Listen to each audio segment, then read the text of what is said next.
I don't want to be I don't want to be like messy, but I've been following somewhat closely along with the current like Matt Dillahunty, Joe Schmidt, Alex O'Connor thing. And I definitely have thoughts. Um, I think I think it's likely that they probably, if you like got down to it, I think they probably actually agree with each other on probably like agree with each other on everything.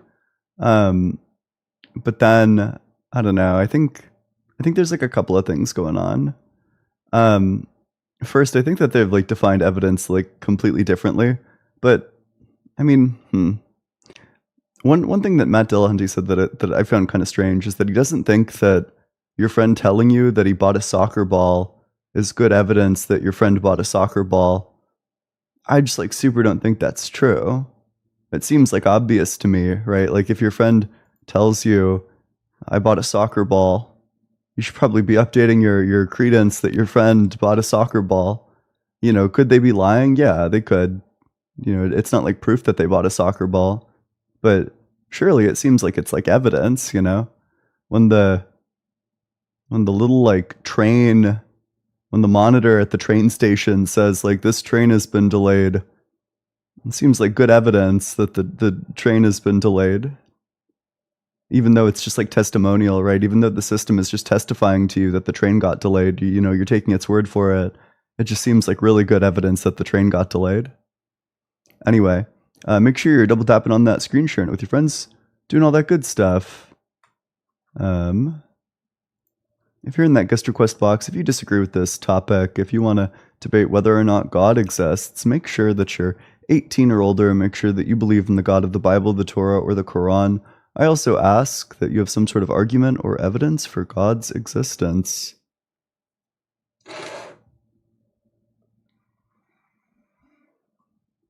Yeah, that's Jacer, that's a good consideration. Like, of course, right? If your friend has like a reputation for like lying about stuff or like making stuff up or like exaggerating things, then that would serve as like a defeater to their testimony. That at that point, their testimony would lose its evidential force. But unless you have like some reason to think that this testimony is inaccurate, you know, if the person's in a position to know, then like typically we take that as like pretty good evidence.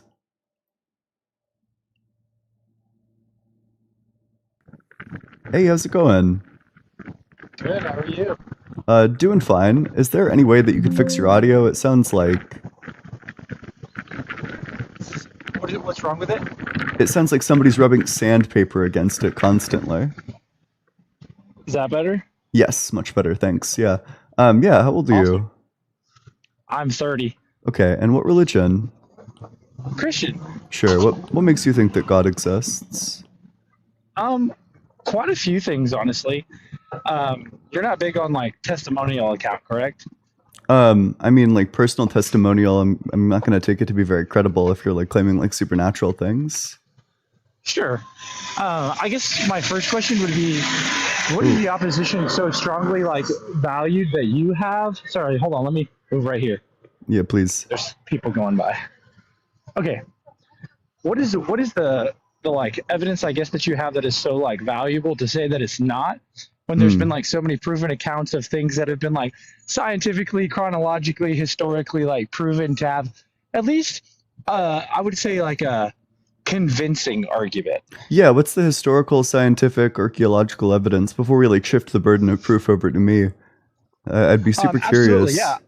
I mean, just if you look at the entire geographical location of Israel and all the things that take place in the Bible, as far as like Middle Eastern providences, places, historical accounts, witness accounts of things in the life of Jesus that are written across the biblical texts that have been proven by Jewish people who have lived for decades and decades amongst each other, proving that things that still existed, such as historical churches on Mount Soseda, geographical locations on Mount Carmel or Mount Arbel, things that happened at the Sea of Galilee, like things like that. Like, how do you disprove those when there is such like long-lasting text held by an entire culture of people? Yeah, that's a great question. You know, and my question would probably be like, why would I even need to disprove a lot of those? If the claim being made isn't a supernatural claim, I'm totally fine granting that the Bible was written by people that lived approximately in that region. So of course they're going to be familiar with the surrounding area, the geography, all of the locations. Like they're going to know all of these things, and they're going to include these things within their stories, obviously. So the fact that it makes mention of real places that really exist isn't any evidence in this, in the same way that the fact that the Odyssey, for example, makes mention of real Greek locations isn't evidence for Cyclopses existing. In terms of the stuff for the life of Jesus, my understanding is that the only evidence that we have about what happened in the life of Jesus that's external to the Bible is that he existed, that he had a brother, and his brother was killed, and then he was crucified. That's all we know about his life that comes from sources outside of the Bible itself. Sure. And so you would say that the person of Jesus actually existed? Yes. You just don't believe that any of the supernatural things that happened actually took place? I have no reason to think that they did. And the burden of proof for like a supernatural claim is incredibly high. I had a friend in middle school who told me that she was a black belt in Taekwondo and that she could turn into a wolf. Now, people are black belts in Taekwondo. I was happy to just accept her testimony to that fact, and I didn't want any proof for that. But then when she told me that she could turn into a wolf, I immediately asked her to prove it, to demonstrate that. And then I said, when she wouldn't do it, I was like, okay, I think you're lying. I think that that's made up. And, I just think that our bar for what we should accept for supernatural claims should just be really high. Sure. To the extent of like, have you ever received a, I guess, argument for a supernatural claim that you actually felt was like considerably reasonable? There's some stuff related to certain like Eucharistic miracles where it certainly seems like there's, I don't know, like something to be explained there. It's non-trivial. But I do come to the conclusion every time I look into one that there's like a sufficient reasonable explanation that accounts for why a lot of people would testify to a certain event happening. So did you say that the like claims that are supernatural of Jesus align pretty heavily with things that happened in like, I don't know, let's say like skinwalkers in Utah or Area 51 and alien sightings, or do you believe in like extraterrestrial beings outside of supernatural, but like being actual other life forms that exist in whether it's another planet, a different universe, or things that we don't fully understand? Yeah, I mean, I don't think that aliens are supernatural. Aliens are natural, right? They're in line with the laws of physics. Presumably they would have came about via some sort of evolutionary process, and then they've visited Earth, if they exist at all, which of course we have no idea whether or not that's true. I have no reason to think that skinwalkers are true. Those indeed would be supernatural. Sure. And so when you look at like ancient Indian, I guess like tellings, historical findings, drawings on the wall, for like indigenous people groups such as whether in the early Americas or tribes that crossed over here and cultivated different parts of land, you don't think any of that's like valid? Not any more valid than the Hindus claiming that the elephant guy exists. Okay, that's fair. I hear that. Sorry, there's a truck passing by. I would say, I guess some of the historical facts that I think that align just like really well with the case for Christ or the case for God and the existence as like in totality is that there's things that have been talked about within like prophecy in the Bible. Like when you look at like the Old Testament, it talks about like Israel becoming a good nation again and life being restored. And so one of the easier ones is I took a trip to Israel, and there's the Dead Sea, right? So the Dead Sea is like, it's the salt content, it is like incredibly high, nothing can live there. Mm-hmm. But there's actual prophecy that's been told within Scripture that talks about life being restored to that area. And so I went a considerable amount of years ago now when people were saying, local Jewish people were saying that prophecy was not believed for the longest time by the locals. And so I would say if that's God's chosen land with God's chosen people, and they're finding accounts now of like vegetation in areas where it's never supposed to exist, life returning, and I guess you'll just say it's all hogwash. Do you think there's any validity to those prophecies being true? Well, let's see. Let's see how much vegetation there is. It's largely devoid of vegetation. Sure. And Yeah, obviously. oh, sure. So it's saying like only certain algae can survive in the water. Yeah. And I'm saying that it's starting to grow to where it was never able to be. I guess I would want like some sort of source or evidence for that. Yeah. I mean, you can just go and look up literally in a Google search, vegetation returning to the Dead Sea. Okay, let me do that. What? Why is my computer being so fucked? Sorry, you'll have to forgive me. Oh, you're okay. Is everything still coming across fine, or one sec? Okay, sure. Vegetation returning to the Dead Sea.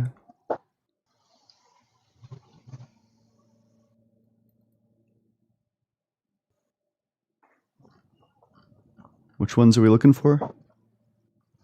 I mean, you could read any of them because I know anytime I get specific on debates like this, everybody always just questions the source. So if you find one that you think is truthfully believable, So one thing that's striking to me is that there doesn't seem to be very many credible sources of this. Like I see like Medium articles, I see Quora articles. I don't see like reputable what would articles. you consider to be a reputable article? I don't know, Because like everybody's a liar until someone proves them true, right? like a peer-reviewed source, or even like a news article that doesn't come from like a Christian news source. Sure. Is Quora a Christian news source? Quora is like a message board. You can type literally anything you want on Quora.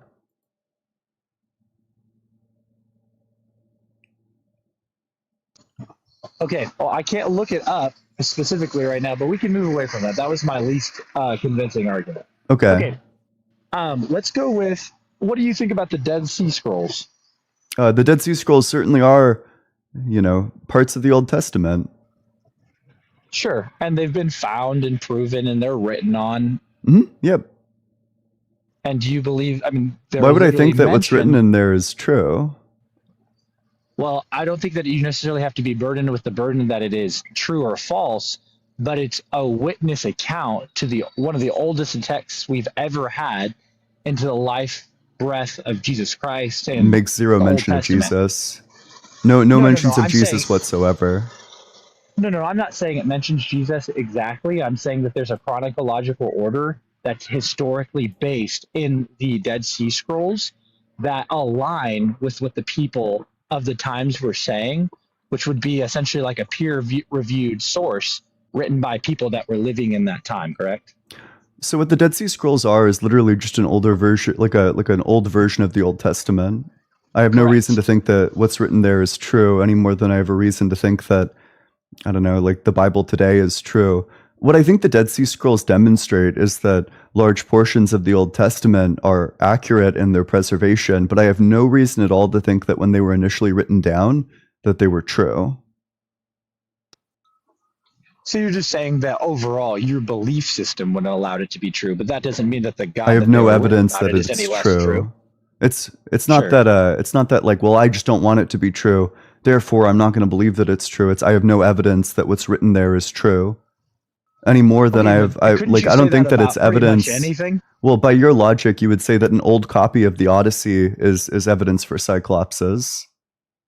No, I actually wouldn't say that because Why that's not? mythology. Oh, because but that's the same thing. That's the same thing I feel about yours.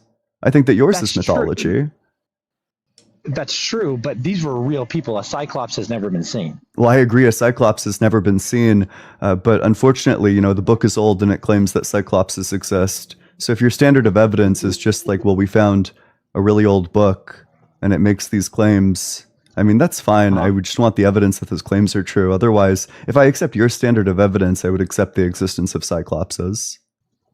Okay, so what would you say is like the most credible source to something that has evidence that cannot be disproven outside of like scientific theory, which consistently changes? So there's actually no burden. Yeah, like a mathematical formalized proof. Sure. Yeah, sure. And I'm not talking about a math equation. I'm talking about actual scientific evidence that's been like studied for a long time, because scientific theory is the least burden of truth, because at any given moment, science can change and then it just moves on to the newest answer. It's unclear They're what your just, or question just, is. I'm You asked me asking like you if you, what's the most reliable form of evidence, and I told you a mathematical no, no, no, proof is the most no, reliable no, form no, of no, no, evidence. no. I didn't ask you that. I asked you what in life, if you can give me the thing that has the most concrete evidence that everyone can believe in, and it could be a thing, a Like belief, a 4K video? system. Yeah, sure. Yeah, I don't know. I think 4K video that isn't like AI generated. You know, if we went back in a time machine to 2000 and Sure. then there was like 4K video of an event happening, I would think that that's pretty good evidence. You think that 4K video didn't exist in the 2000s? I didn't say that it didn't exist in the 2000s. I said that Pretty much what did. didn't exist in the 2000s is that AI didn't exist. So I think video becomes less credible That's not because true, now but AI, that's not true. AI that generates videos and is able to That's create also these not like true. false videos, you know, I don't think that that existed in the You think that 2000s. falsified video AI only existed within the AI last 10 generated years? video did not exist. Like convincing AI generated video did not exist in 2000s. Convincing AI. How would Yeah. you know if it was good enough for you to not believe If that it was somebody true or makes a not know if it was claim true? about like some event happening and they present like I don't even know what the state of AI would be in like the 2000s, but presumably it's like pretty dog shit. Is that just because that's what multi-mass media was telling you before ChatGPT arose? Well, it's because I have a computer science degree and I'm familiar with Okay, the so evolution of AI. what was the first developed, well-producing AI video producing software created? The first one that I Convincing. saw, oh, those videos were all over the place. I forget what it is. But it came out like just this last year where there was like a ton of videos that like flooded up everybody's YouTube Shorts feed. What's somebody? Yeah, Sora. Yeah, Sora was the first one where I started to I actually couldn't tell that some videos were AI. And you're saying that that's the first time you believe that evidence for those videos and that software was used, or that's just mass media seeing it for the first time? I think that that's like the first time that it was, you know, at least like marketable. I have no reason to think that they had that sort of technology in the 2000s. But this seems like one hell of a derail. No, it's really not. I'm just asking you because you're saying things can't exist when you don't want them to exist, but Did I when say I'm saying that? that there Do you could have think that been I a said yeah, things can't exist if I that don't want them to exist? Did I say those words? ultimately because you're saying that an Oh, sure, AI ultimately, software yeah. in the you're So I saying didn't that an actually say AI those software words. you're saying that an AI software in the early 2000s to create video content that looks fraudulent based on real people or real events couldn't have existed, and You that know, at sounds like one point, somebody this that debate believes was what a the debate government about tells God's them. existence. You know, I'm sorry if the God topic didn't go as you were planning for it to go. Unfortunately, the answers that I've given are the answers that I've given. There's no need to derail to a completely separate topic. It's not a separate topic, Sure, and what's the relevance of this to God's existence? well, I was asking you to give the burden of proof, and you said that you have a software engineering or whatever degree that you have, and you're foolish enough to believe that in the early 2000s we couldn't make videos I don't that think I looked said like that. real people. I don't You think I did said say that. that. I said that I That's don't good. think I'm that glad that AI you don't could think that you generate said that. videos Well, that's that just a could look like foolish real way people. to think. Are you kidding Can I me? get You some think that the evidence that they government? could? I'm totally open to having my mind changed about this. Would you mind providing some evidence? Early I'm 2000s AI asking you to generating provide some the. I'm videos. asking for you to provide I it. can. Well, yeah. Let's look it up. You're the Uh, one with the could degree, not me. we I don't need AI to Google it. Aren't you generate? supposed to know with your degree? Could we AI generate You went to school for convincing this, my brother. videos of humans in the early Resource to a downgrading of a Google search 2000s? is rough. Whoa. Let's just calm down there. No need to get upset. I can't find anything that suggests I, that we could I'm generate AI I'm not videos. obsessed at I'm not upset at First all. AI generated video happened in I think 2019. Oh, there's like the 2019. Will Smith. Yeah. That's right. The Will Smith eating spaghetti video is like the first one that was like widespread considered to be convincing. So you're saying that you truly believe that things that are told to the mass amount of people, to America, to the media, don't exist until they're released in a public platform for everyone to I'm see. saying I have no evidence to think that in the year 2000 that we were able to AI generate convincing videos. If you would like to provide a reason, you're more than welcome to I do just so.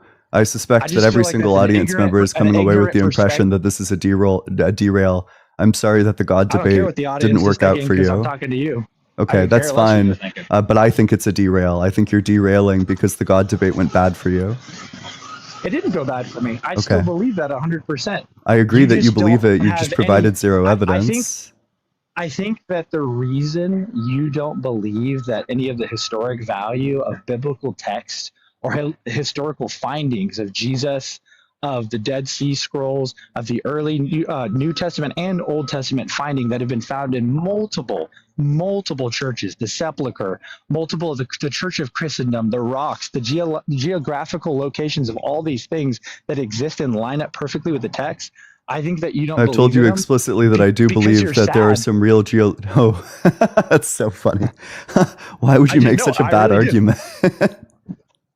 Oh boy. I just don't. I don't see any there's really no joy. reason to be resorting to in your life, Ian. psychoanalysis. You seem like a very sad. I'm getting like a lot of person. enjoyment out of this. Your crash out really fuels me. I'm not crashing out. You are crashing out. Just calm down. Thank you. So thank you for giving me a therapy. It's pretty obvious, telling me right? How I'm feeling. You're resorting to psychoanalysis. Typically, when somebody has to resort to psychoanalysis in a debate, it's because the debate went really bad for them.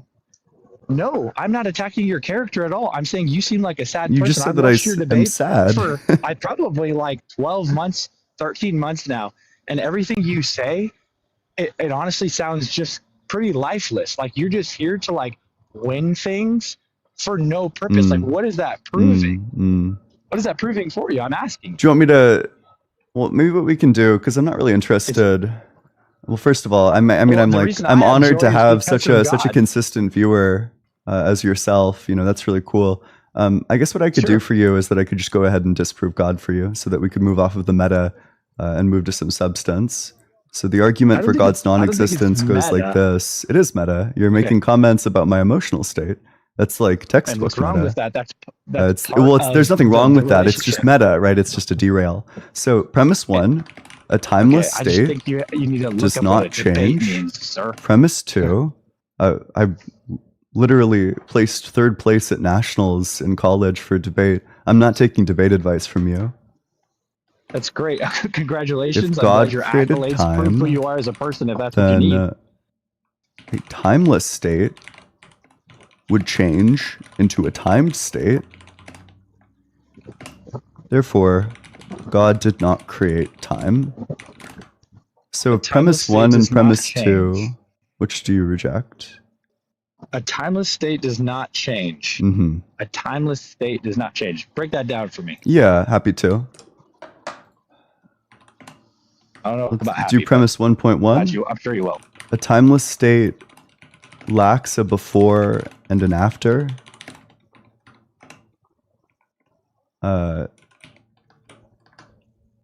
Change requires a before and an after.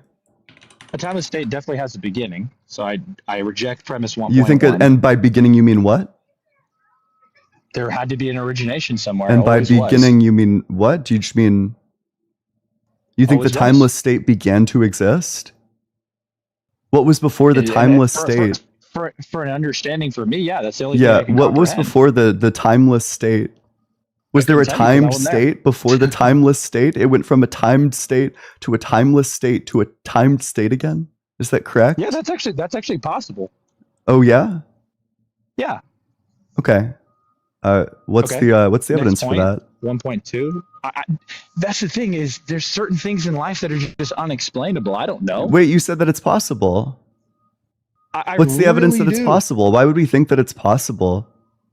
Because I think you're limiting yourself to only things that lie within something that someone else has created. It sounds like you have no evidence at all. I made this syllogism myself, by the way. Did you hear what I just said before you? Yeah, you said I'm limiting myself to ideas that, other people have created. Correct. Yeah. Is that not exactly what you're doing? No. These are original thoughts of yours? Yes, Ian, yes, this is an Ian original syllogism. Yes, correct. Okay, amazing. Derivative from what? What do you mean derivative from? Derivative from what thought? Yeah, I read enough philosophy of time until I felt like I had a good enough understanding of time. From who? From Christians. From who? Christians like Ryan Mullins. Ryan Mullins. Where's he from? What, you want like his home address? No. I want to know what he does. What does he study? What is he? Yeah, he's a major in? What is he- theologian. Okay, great. Ryan Mullins. Am I supposed to know that because I'm Christian? There's like millions of those. So help me out. What did Ryan Mullins do? Yeah, he wrote like some very influential philosophical texts about God Amazing. and time. Which ones? Yeah, The End of the Timeless God, From Divine Time Maker to Divine Watchmaker. Okay, and that was published when? And what? The End of the sect Timeless God, I Christianity believe, does he was believe? published in What theology or doctrine 2019, does he follow? and then the From Divine Time Maker to Divine Watchmaker, I believe, is published in 2025. And he's amazing. And Ryan Mullins, what is his credible source? Because he's studied this. Yeah, right. Like he's just read all like the church fathers. Yeah. Okay. Is this This like? is Do you think great. that this stalling is working? You know, are you buying the time that you I'm not wanted? stalling at all. I'm just trying to figure out where you got it because you just said This Chris, is you like just super said bad you- faith. you I just mean, said I you can ci- you maybe I'll enter cited into like a bad Christian. faith debate mode with you because you You want to said- insist on you being said- so bad faith. That's not bad faith. I was. It's not bad asking faith. who Wait, this how do you know person that was that's not? you Wait, sourced. sorry. Wait, how do you know that that's not bad faith? Because I'm genuinely asking And you. how do you know that you're determining genuinely what- asking? Because I'm coming from a genuine place. What do you That's mean? circular. So you're genuinely asking because you're genuinely asking? Do you think circular arguments are good arguments? I don't think the circular arguments are good arguments. Then why I did think you just circular make one? arguments keep You just us said that nowhere. you're I coming said- from a genuine place, and the reason why you know that is because you're coming from a genuine place that's circular. That's not circular. You don't think I'm coming from a genuine place because I'm coming from a genuine place is circular? What do you think a circular argument is? You're dissecting. I'm dissecting you, everything big that I'm dog. saying. You're dissecting everything that I'm saying based on the know-how that you think that I'm responding on your understanding of what I'm saying. Isn't that a circular argument in itself? No, You're no, you deciding how have I genuinely feel no based on- idea what those words mean. I So do. happy You just- to demonstrate for you why it's a circular argument. It's okay. I don't need a circular argument because you just said it 3 times. Well, you just Coming made from one. A genuine So- place equals a genuine response. So a circular argument, of course, is when the conclusion appears in one of the premises. So what you're saying is Elizabeth B, get a new haircut. it's a genuine claim because What'd you it's a genuine claim. No, I said it's a genuine claim because I'm coming from a genuine spot. I'm not asking you to trigger you. I'm not asking you to have an ongoing. How do you know that debate you're to coming from a frustrate you. genuine place? Because that's literally the only thing I have to work with. Other than that, it's just testimonial. Sure, and you you're won't just saying like, believe it. well, it just is. No, I'm not saying it just is. I'm telling you the truth. You're saying that's all I'll you be have to honest work with you. with. So you're just saying like, I'm coming from a genuine place okay, because so I essentially can't feelings come are from not a invalid because genuine they're place. circular. That's literally just the So feelings negation. are invalued, It's circular. Are you saying that feelings are invalid? Well, I'm saying that because you they're can't circular? demonstrate your claim. You know, when met with the same bad faith Can you answer tactics my that you try to question? run against me, you start freaking out, and like understandably so. I'm not I just don't freaking know out. why you You're would just be doing so bad much faith projecting. with me. You're just a projector. I am, yeah. If I were a projector, then you maybe are. I could get bought by a nice home and I could be present at family movie night. Hilarious. Really. What do great you dry think humor. differentiates a Anyways, timeless state from a timed state? Like actually, in a timeless state, there is no thought, form, or reason of time. It doesn't exist. oh sure. Wait, so God doesn't think of time in a timeless state? God thinks of time in a completely different way than I understand it. 'cause But he you said that created there's it. no thoughts So of I don't have time. that Does God have reference. any thought of time? You said that there's no thought of time in a timeless Yeah, state. 'cause So he's when God was in a perfect. He's timeless perfect. He state, could change did he it have at the- thoughts of at the time? Flick of his wrist. What? Did he have thoughts of time? Yeah, I mean, he created it, so of course. Well, he that's a had thoughts of time. contradiction. You What said in kind a of question timeless is that? state there are no thoughts of time. Okay, but you're just trying. Oh God, You've you arrived are at a contradiction, So like, I fear. no, it's not a contradiction. You are just so like what's that word? Yep, You're get so mad. incredibly You like, should be mad. I'd be mad pessimistic too. of like anything that's outside of your form of thought. I don't Nope. think that you actually. Then you why don't do I read truly Christian want your mi- authors? Can you name one I don't know. atheist author that you've read? Because I could name like a plethora of Christian authors that I've read. I read a couple of like books by gosh, what's his name? He's the famous one that everybody talks about. He's in all the buzz video, clickbait videos on YouTube. Sam oh God, what is his name? I'll be honest. I'll be so honest with you. I can't remember his name. And do you think that's And because you haven't I engaged don't very really much know- with ideas that disagree with you? No, I engage with them all the time. Sure. When was the last time that you engaged with Sam? What's his name? I don't really engage with him because I don't super care to Mm. know lifeless atheistic mindsets, because it feels like that is just a slow path to depression and sadness. Sounds like you engage a lot with ideas that you disagree with.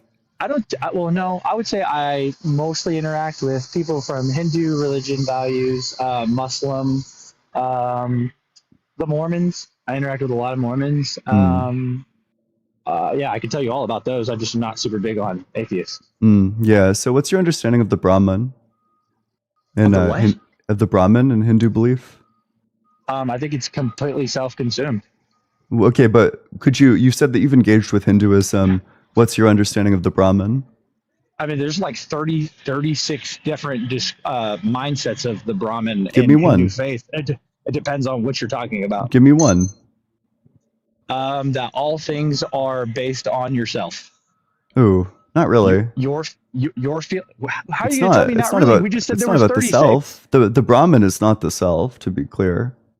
The Brahman can be the self is included in the Brahman, but the Brahman is not the self. To say that these things are identical is foolish.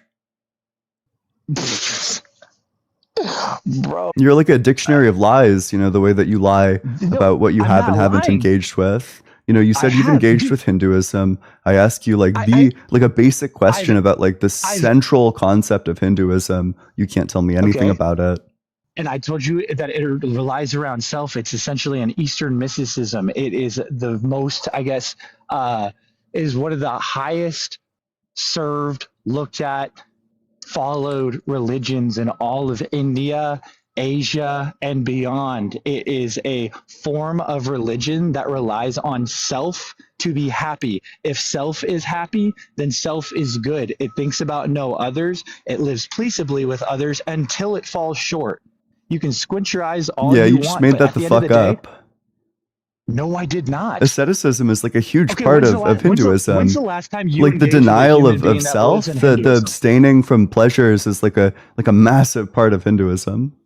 Hey, okay, I'll say this.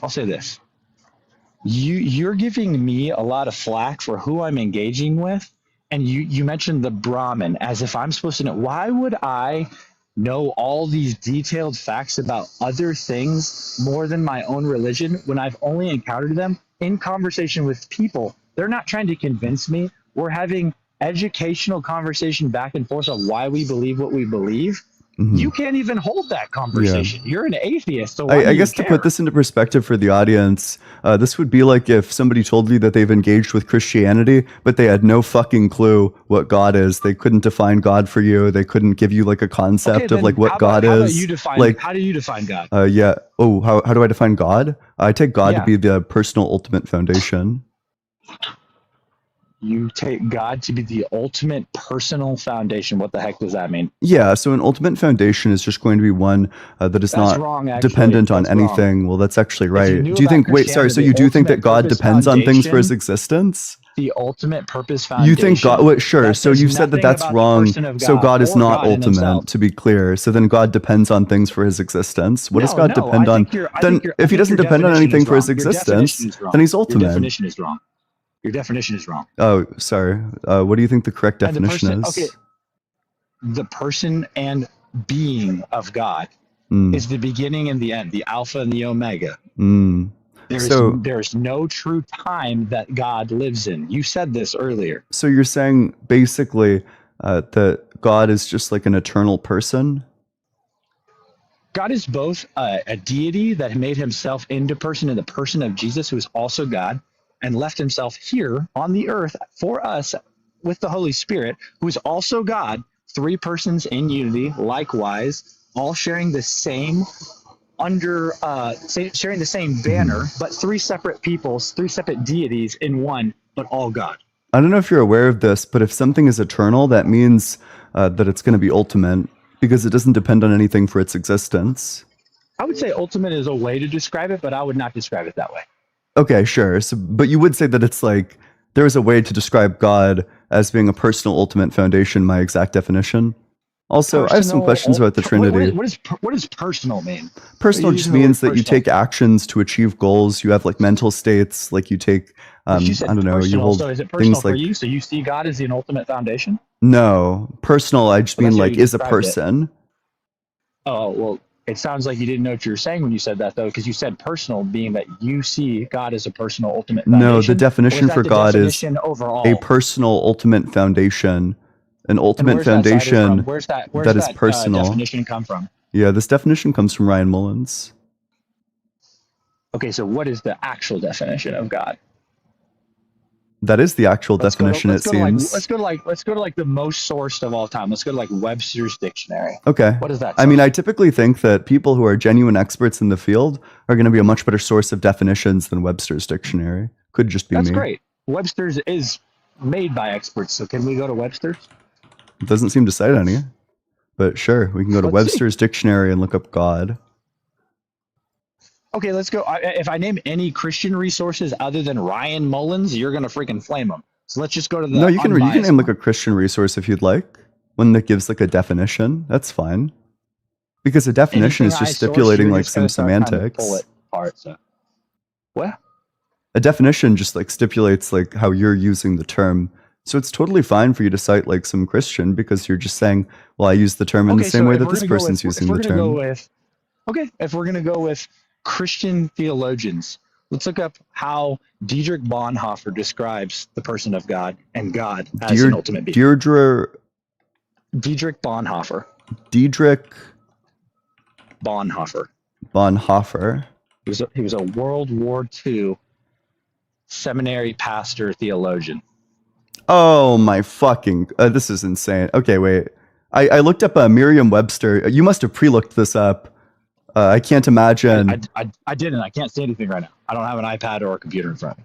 I looked up God, the supreme or ultimate reality, the being perfect in power, wisdom, and goodness, who is worshipped as a creator and a ruler of the universe, the incorporeal divine principle ruling over all as eternal spirit, infinite mind. It's literally describing a personal ultimate foundation. Sure. Okay, but I'm asking why you said personal ultimate foundation. Because that's a fitting definition. It picks out like the most important parts of it. Okay, why? Because God typically is taken to fulfill like a specific role. Like when we refer to God with specific pronouns. We refer to him as like he, him, indicating that it's a person. So that's one of them that accounts for the way that the term is used semantically. Whoa, just calm down there. And then the second part of it is that God is supposed to be like a supreme being. Like the way the word God works is as a title. It's meant to pick out a position. It works the same way like senator works. You could say, hi, senator, or the senator of Illinois. You can say, hi, God, or the God of the Bible. So why does it matter if designates like a certain position, which means that it's going to be an ultimate being who is personal. Sure. Okay. So describe the pronouns thing for me. Why does it matter if it's he, him? Because that indicates that when we talk about God, we're talking about a person, as opposed to like an object, where we would call an object it. Sure, but a deity is not an it. It's a being. Well, it has to take on some form of pronoun. If you look at every like Greek mythology god, they all took on he, she pronouns. Yeah, because they're all personal. What's the difference in this one? I don't think that there's a problem with God having personal pronouns. That's how I come to the conclusion that he's a person. I thought you just said he wasn't a person. No. What? That's what my definition is literally. My definition of God is literally a personal ultimate foundation. A personal ultimate foundation. Okay. So you're saying that the person, when personal, makes him a physical being? No. I defined personal for you earlier. What personal refers to is just like a mental agent that takes actions to achieve goals, has all sorts of mental states. That's what a personal being is.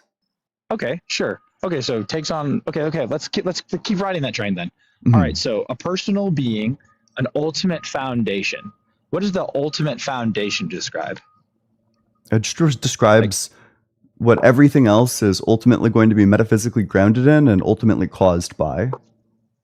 Okay. And where does your qualm with that come in? Yeah, the fact that God can't possibly be the cause of everything other than himself, insofar as time itself cannot be caused. You're claiming that you believe that there's a timed state, and before that there was an atemporal state, and then before the atemporal state there was a timed state. But in an atemporal state, there is no change. Uh-huh.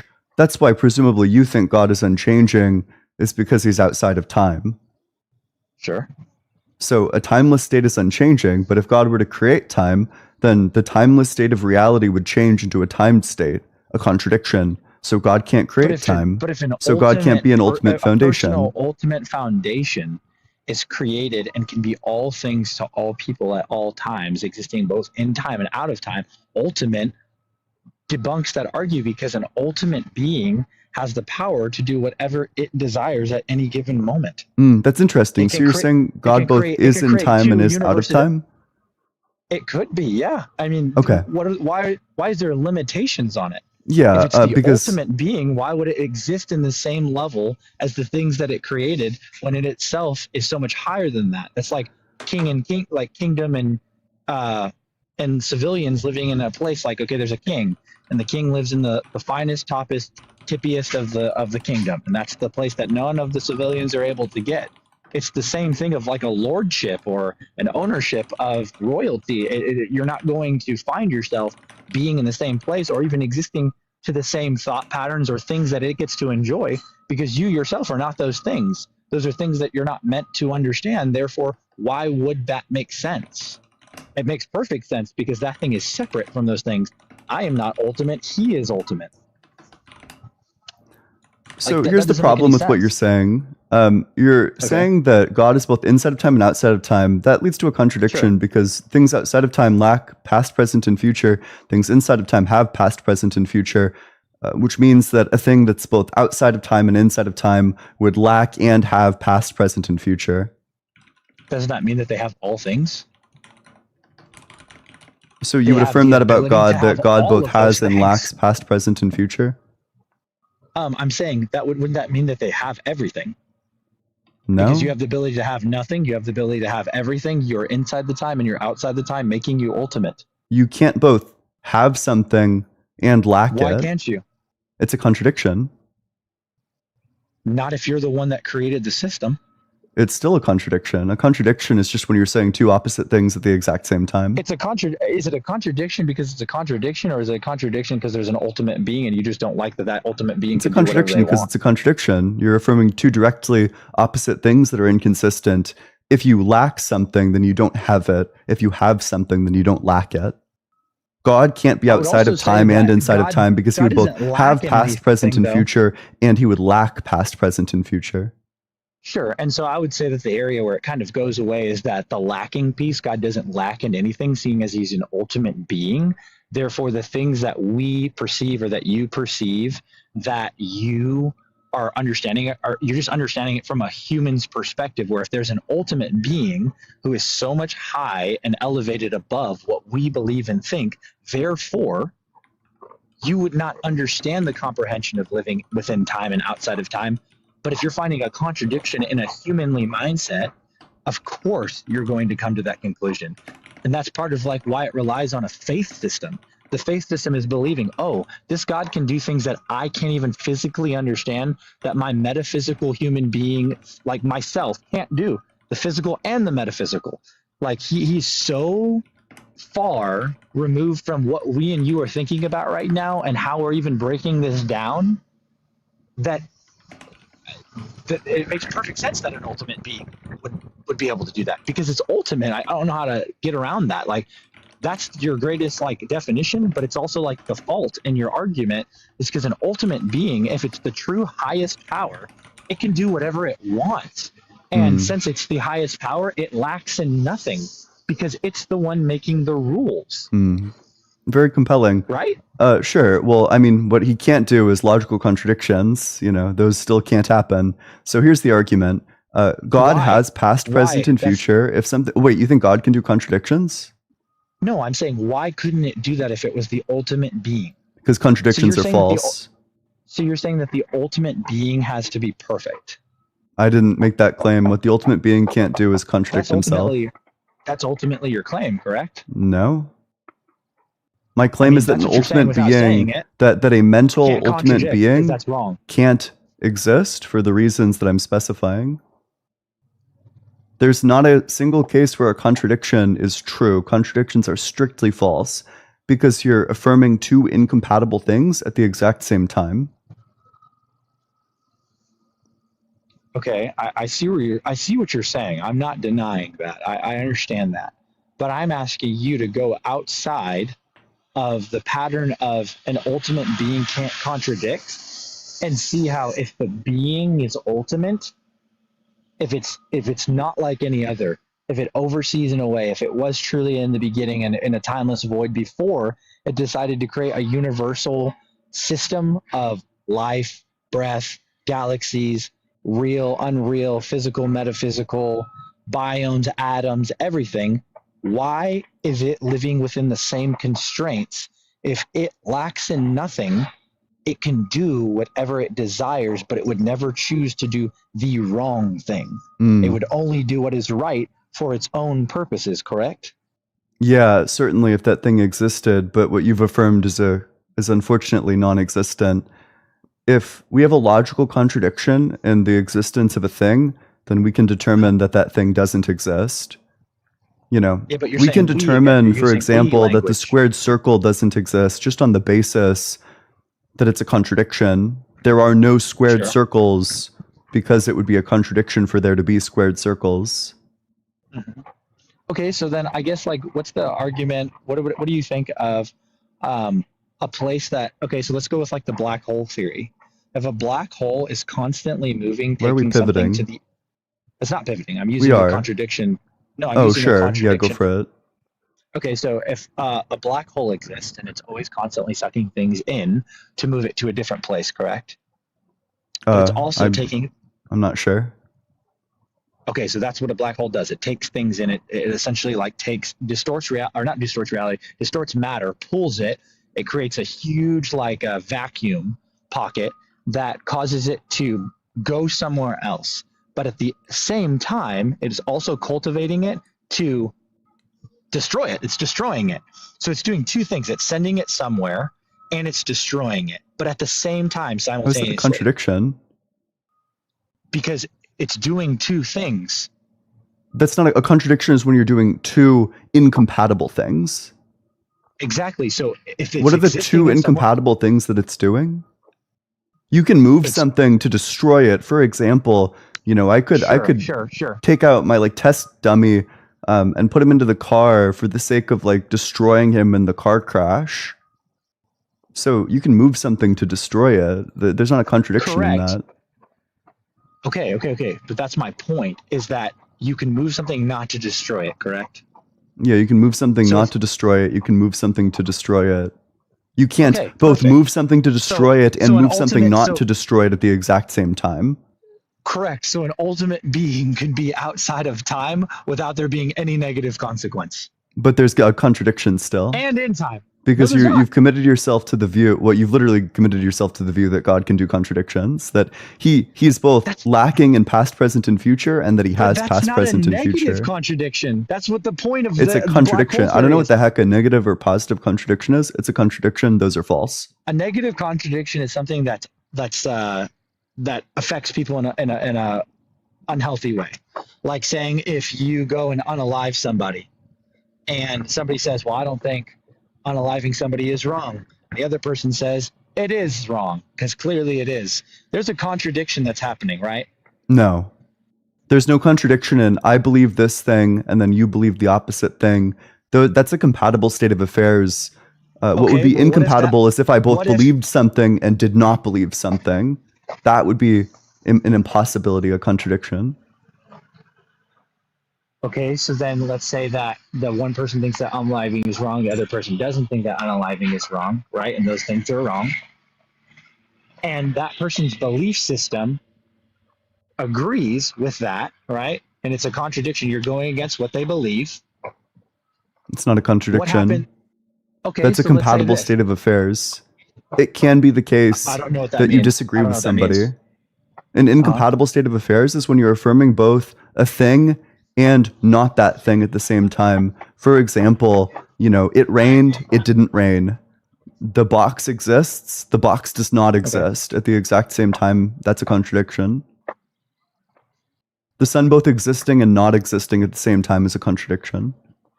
Okay, so let's say unaliving people is wrong, but there's a certain person that thinks that unaliving isn't wrong. That's not a contradiction. I know. And that person goes and unalives a bunch of people, but unaliving is wrong in general.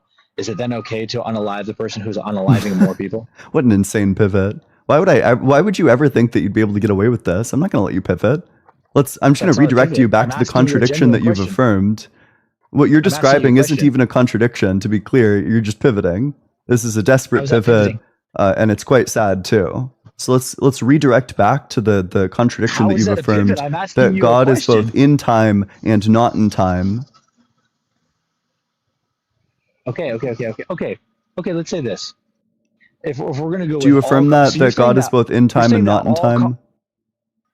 Are you saying that all contradictions are wrong? Yes. Every single one? Yes. So you cannot come up with a single contradiction that would end up in being right. It's worse than that. I can prove necessarily that they're all false.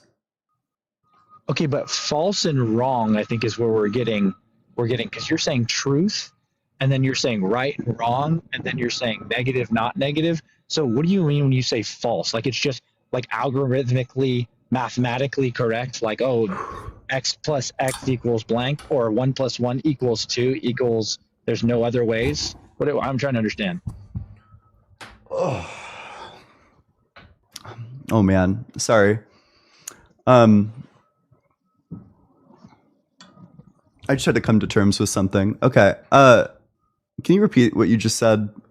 I'm braced. I'm just asking if there's any. You said false, and so I'm trying to understand what that means, because like, are you just going off of a basis of like true and false? False means like isn't the case. Okay, so what if somebody believes something and then later on you die and they end up discovering that it was true and you were wrong? What happens? Yeah, then I was wrong. Then whatever I believed, that belief was false. Okay, so what if I'm telling you that yours is not a false? Contradiction.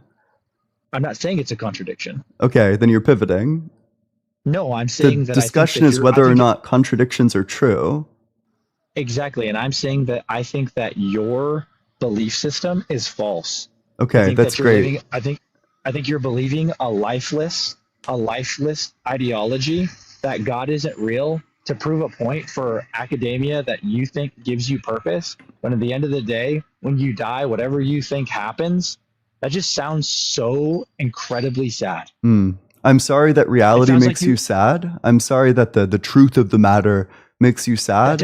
Unfortunately, premise one, if P is true, then I'd be sad. And, therefore P is false. Unfortunately, that's not a valid inference rule.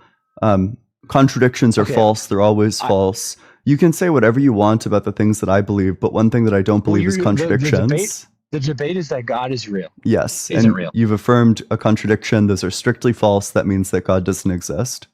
No, I think it's just literally you having a very negative perspective on the fact that there could be an ultimate being that has foundation according to you that could go outside of the bounds of what you believe to be true because you're a small, tiny, puny human on Earth. And you cannot accept the fact that maybe something's bigger and better than the box you've put it in. Yeah, so you do think that God is illogical? No, I don't think he's illogical. Does he follow the laws of logic? I think he's both in and outside of those. So he doesn't strictly follow the laws of logic? I don't think he has to. Sure, so then he's illogical. No, he's not. If something's outside of the laws of logic, then it's illogical. Okay, so then what happens? Do you agree with that definition? Wait, do you agree that if something violates laws of logic, then it's illogical? No, not if it created the logic. Sure. So what do you take? What would be your definition of illogical? To determine what's right and wrong. I look forward to hearing your gerrymandered definition of illogical. What do you think illogical means? Illogical means inept of logic. Sure. And by inept, what do you mean? Not logical. What do you mean? Sure. And you would say God is both in logic and out of logic, so partially God's not logical. No, it's not a partial God isn't, because how can you tell? That's like saying I created Nike. and then Nike decides to shift its branding and it starts calling itself, I don't know, it changes its branding. Does that make it any less Nike? No, it just changed the way it looks. It's not different Nike. It didn't change and go outside of that. What do you mean? So you're saying sometimes God changes his branding from being logical to illogical, and from being, illogical to being logical again. No, he makes the rules. He created.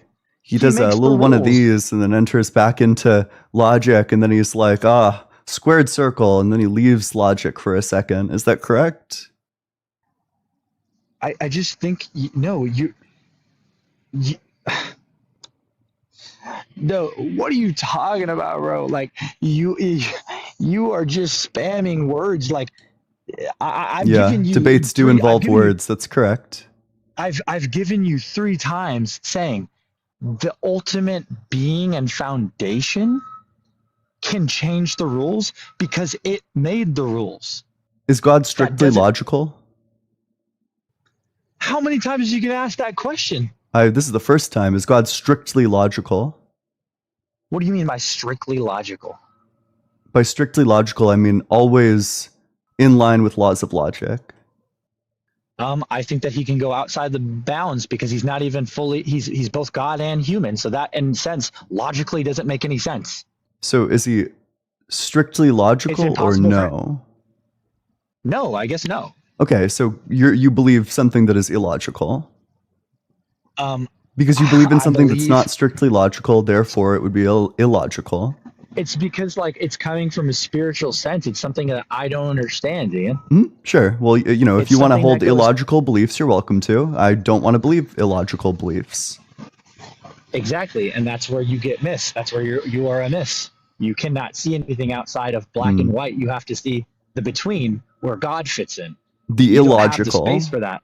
No, it's not illogical. You just said that it's illogical. I think you realized how bad it sounds when I said it back to you, what you had affirmed to me. Nice, you realized that it sounded really bad, which is why you're now pivoting and trying to take back the stupid thing that you said. Yeah, I love that. You can't unsay the stupid thing you said. It's all recorded.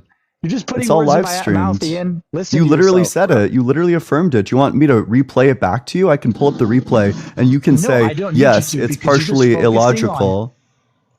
I know that your own words scare you because reality scares you. Sometimes reality is scary. Sometimes truth makes you sad. Unfortunately, reality is still reality. In your favor, Ian. I thought you said you didn't care about the audience. You just. I'm saying you care about them enough to try and get them to go crazy. That's what you're doing. And you look at what you're doing right now is you're doing a great job at doing things to the side to get me all flustered, and I don't care about that. At the end of the day, I'm a natural. You can say if you don't care about that, then why are you flustered? I'm not flustered. I'm saying you can I'm say sure whatever everyone you believes want. that. Example number 1 of how much you care about what they think. Is this a debate for me and you? Of course. Or is this the debate is for the audience. I mean, you appealed to the audience just now. Don't pretend like you're not doing that. It's okay. It's it's a debate. You can appeal to the audience. I said I don't care what they think. Okay. Because I'm not trying to convince them. You said that I was trying to get them riled up. You are. Okay. Why do you keep staring at the comments if you weren't? Well, I've never claimed to not care about what the audience is saying. I've never made that claim. Okay, that's the claim that you made. So that's why you're a hypocrite and I'm not. Because I'm consistent in that. I claim to care about what the audience thinks. And then I debate in line with that. Yes. Yeah, I'll take the not hypocritical badge, please. The badge of most annoying sidetracks. I'm not sidetracking. That's really ironic coming from you. That's like actually incredible. It's not because you literally sidetrack to like some gibberish about AI. Okay. Cool, great. It's all live streamed. Appreciate it, bro. All right, anytime. cool. Are we back now? Can I speak again? Yeah. Oh, phenomenal. I'm gonna just speak really slow in case you want to interrupt me while I'm speaking. All my sidetracks that I had were just me speaking and you interrupting me while I was saying them. Your sidetracks are degrading me down to unhumanly for you to make a point. That's exactly what's been happening. What are you talking about? Every single time I mess up on my words because I don't debate every day online and this isn't my 100% job. All you do is you just literally focus in on that. and you snipe it down. What's the point of that? That's not a true debate. If you were did you do that in your three state championship debates? No, you didn't. It's because this is TikTok and you're making money, and that's okay. But at the end of the day, bro, what I'm trying to say is, don't ostracize me to get views or to get upset or whatever it is that you're doing. That's messed up, bro.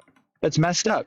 And that's actually a perfect case for why I think that God is real, because I have not torn you down and questioned your intelligence, because I think you're very smart. I just am trying to get you to see a perspective. But the reality is, I guess at the beginning of this, you don't really want to be changed.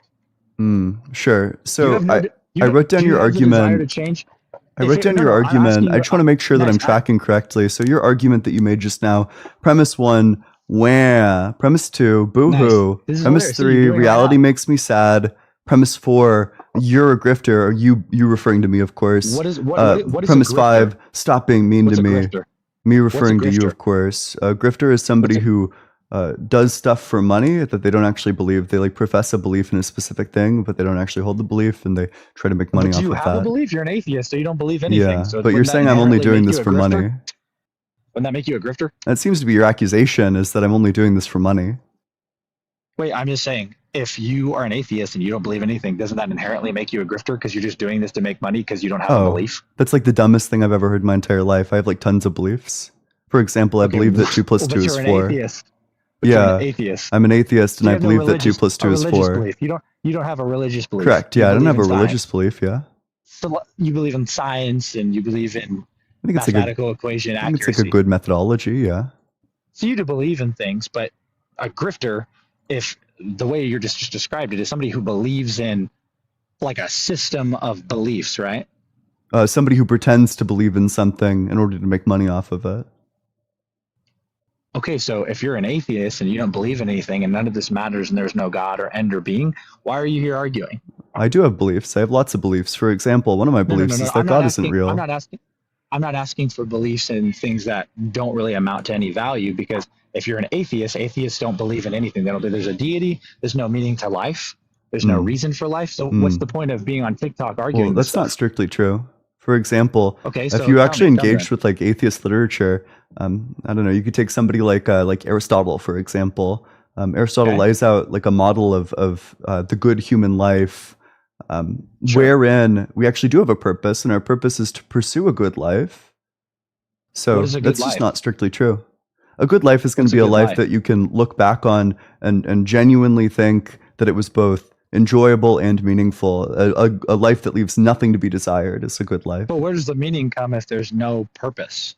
The meaning first of all, meaning and purpose mean the exact same thing. And that the purpose is to live a good life.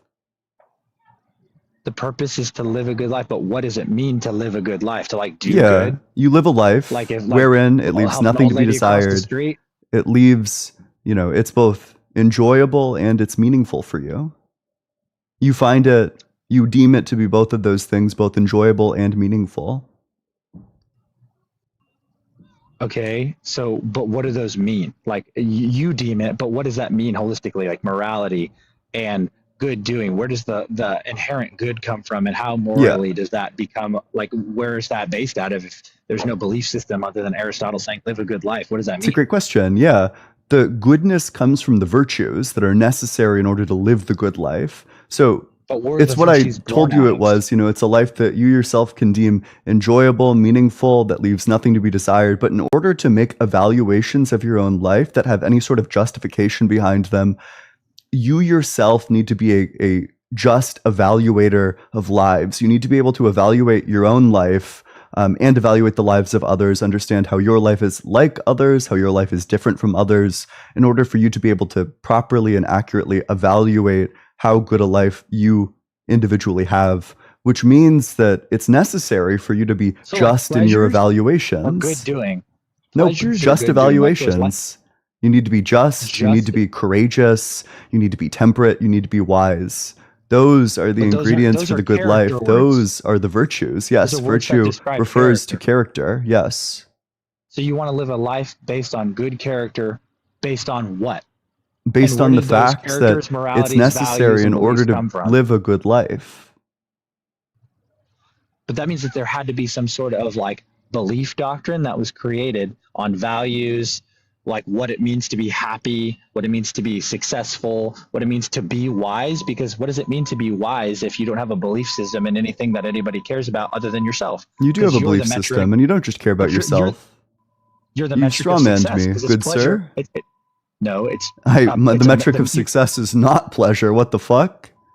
What have I said that would lead you to believe that the metric of success on the view, like the Aristotelian virtue ethics view, is pleasure? What have I said that would lead to that conclusion? Because you said that everything is dictated by self, or Aristotle is the only example you gave. So if self isn't happy, I think you might be hallucinating.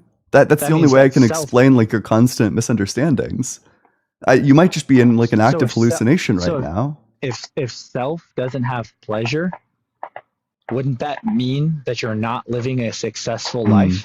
That's the interesting thing, is that virtue itself necessitates that it's going to be enjoyable. Virtue is something that's picked up like a skill. And where does that come from? Virtue is developed like a skill. You're given specific conceptions of these virtues by your society, but then you're supposed to go beyond the society. You're supposed to reflect, you're told Alexander the Great was courageous, and Rosa Parks was courageous, Malcolm X courageous, and then you look at these different characters and you come to a conclusion about what courage means that might possibly be shared by all of them, and maybe eventually you're going to encounter so many different examples of courage that you start to realize some of the people that are insisted to be courageous, maybe you go back and reevaluate and you say, upon thinking about it more, maybe Alexander the Great wasn't very courageous.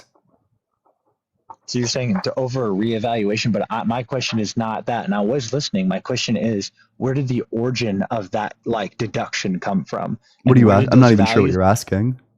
Those virtues and values that you're carrying to understand and see that, Alexander the Great, or what'd you say? I don't know, Amelia Earhart. I don't know what you said. People who are courageous, whatever. Where does the metric and where does the understanding of, wow, that was courageous? Where were those virtues? Where were they originated from? You determine what is and what isn't courageous. Are you asking, let me make sure I'm understanding your question. Are you asking, how do you determine what is and isn't courageous? Where did that belief system come from? Where did that start? The belief system? You want to know who like the originator of virtue ethics is? Yeah. Where did that come from? Yeah, the ancient Greeks. So the ancient Greeks were the first virtuous people. They were the first people who formalized a system of virtue ethics, although it is worth noting that people like Confucius in China put forward a system that is also virtue ethics based. And so where did they get it from? They came up with it themselves. They underwent rational reflection. I don't know what nice means, but you don't know much about logic, which is why you probably aren't going to understand their methodology. But through rational reflection, they came to certain truths about what it meant to be good. They determined what you should do, and at that time, they determined that it involved living a specific type of life with specific character traits. But I guess I'm just like confused. It's like, okay, so what if somebody came in and was like, oh, that's a good pattern of thought. I completely disagree with that. And I think that is not true. Then they're wrong, and I can prove it. Does that hold equal value? Nope, because they're wrong, and I can demonstrate it. I'm a moral realist. I think morals are objective. I understand in the Christian worldview, ethics are subjective because you need to subjectively decide to listen to God in order to have any reason at all to do what He tells you. But on views other than the Christian view, morals can be objective. What are you talking about? Your ethics are subjective. Ethics are subjective? Your ethics are subjective. How? Because in order to have any reason at all to do what God tells you to do, you need to subjectively decide to listen to Him. If God exists and I say, I don't give a fuck what God says, do I have any reason at all to do what He tells me? Sorry, say it again, you cut out. Yeah. Let's say God exists and I know that God exists, but I don't believe that He's all good, and I also don't care at all what He has to say. Do I have any reason at all to do what He tells me? I mean, I guess, but it just sounds like you have like pride. What reason would I have to do what God tells me to do in that scenario? Because I believe that probably his decision was probably like the most of like ethical and moral values. That's circular. How is that? How That's is the that very thing in circular? question, is whether or not God is an objective source of ethics. So you're just saying, But well, he he's is. You like the can see objective that. source of ethics. You can No, I see don't that grant throughout the that. Old Testament all the way to the New Testament, and it's not subjective. I totally could allow you to pivot away from this, but I'm not going to. What That's not reason a would that pivot. person have to do what I'm God telling tells you to them look, to? because God is the ultimate foundation. Why would that mean that I have any reason to do what he tells me? And did you not hear what I just said? That he's the ultimate foundation. Why does God being the ultimate foundation mean that I have a reason to do what he tells me? Did God being the ultimate foundation have what with you? Why does God being the ultimate foundation give me any sort of reason to do what he tells me? Because he's the founder and creator of your existence. And why does that give me a reason to do what he tells me? I mean, you don't have to do what he tells you. So there's no reason, so it's all Inherently, if subjective. my mother gave birth to me, I would want to do what she told me. So it's all subjective, you know? Especially You if she was subjectively perfect and decide to ultimate. listen to God, I subjectively decide not to listen to God. It's all subjective. Your ethics are subjective. I don't think it would be subjective. I think there's an objective truth that God is ultimate. In order for it to be objective, you would need to demonstrate some reason that everybody has to do what God tells them. Otherwise, it's subjective. If somebody could live their life and have no reason at all to do what God tells them, then it's not objective, it's subjective.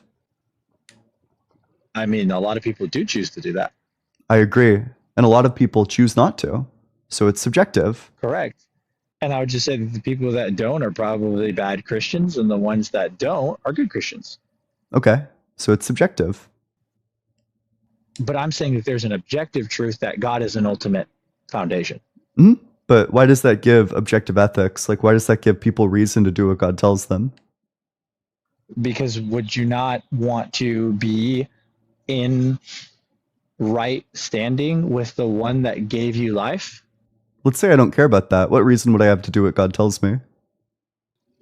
Because if you don't, you'll go directly in disorder with the God of the universe. And he says there is a consequence to that. Mm-hmm. And that consequence does not sound pleasurable in any facet. Mm-hmm. Let's say I don't care about that. What reason would I have to do what God tells me? It sucks that you don't. I mean, look at all over Scripture. You're the Amalekites. You're the Israelites. Would I have any reason at all to do what God tells me to do at that point? What'd you say? Would I have any reason at all to do what God tells me to do at that point?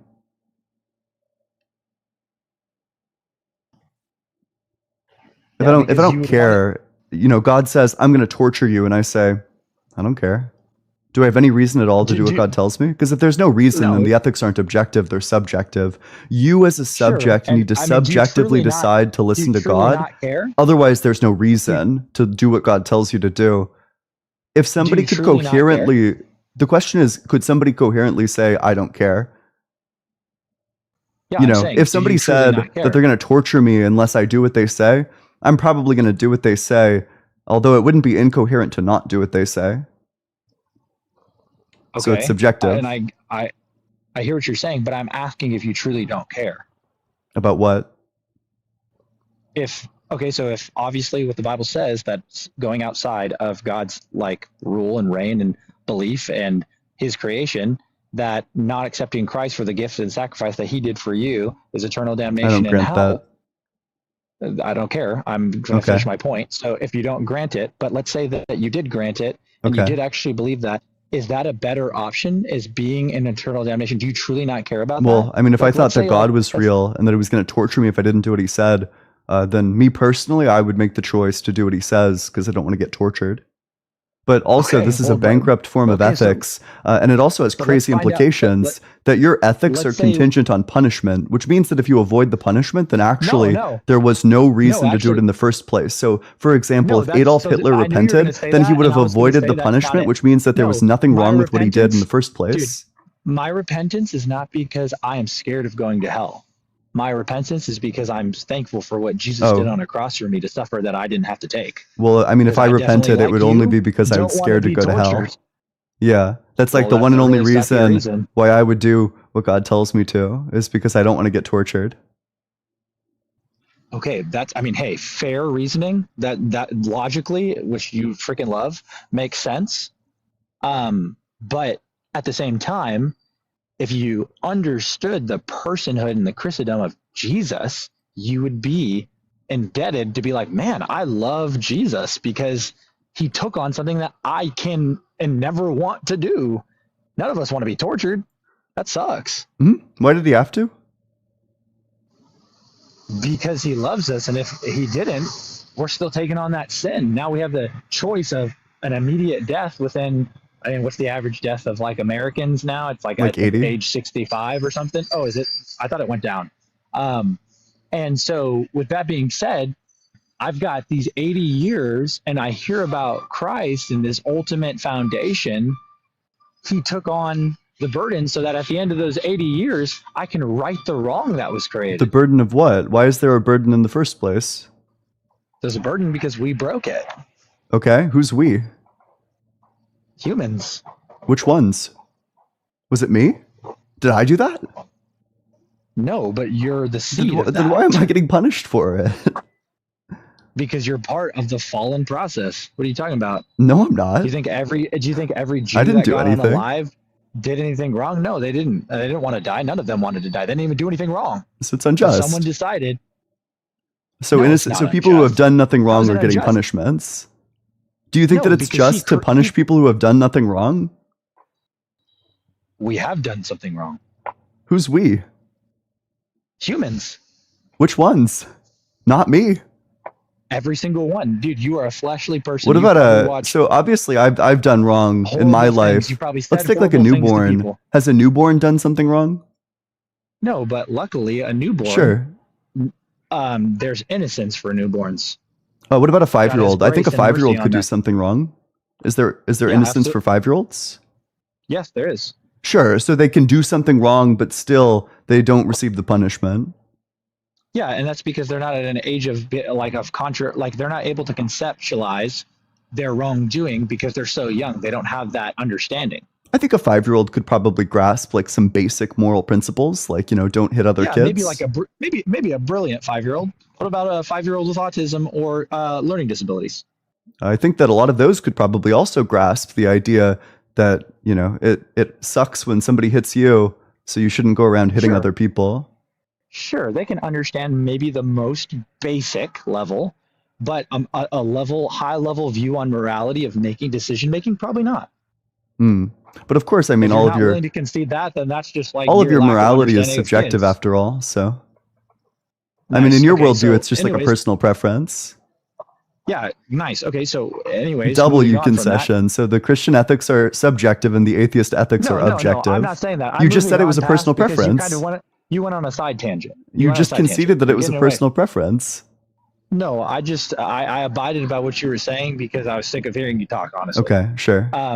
But I'll say that Can I ask you a argument question? that we were having. Because you mentioned the argument we were Amalekites having- earlier. I have some questions about the Amalekites. No, I'm not ready to talk about that yet. We didn't finish.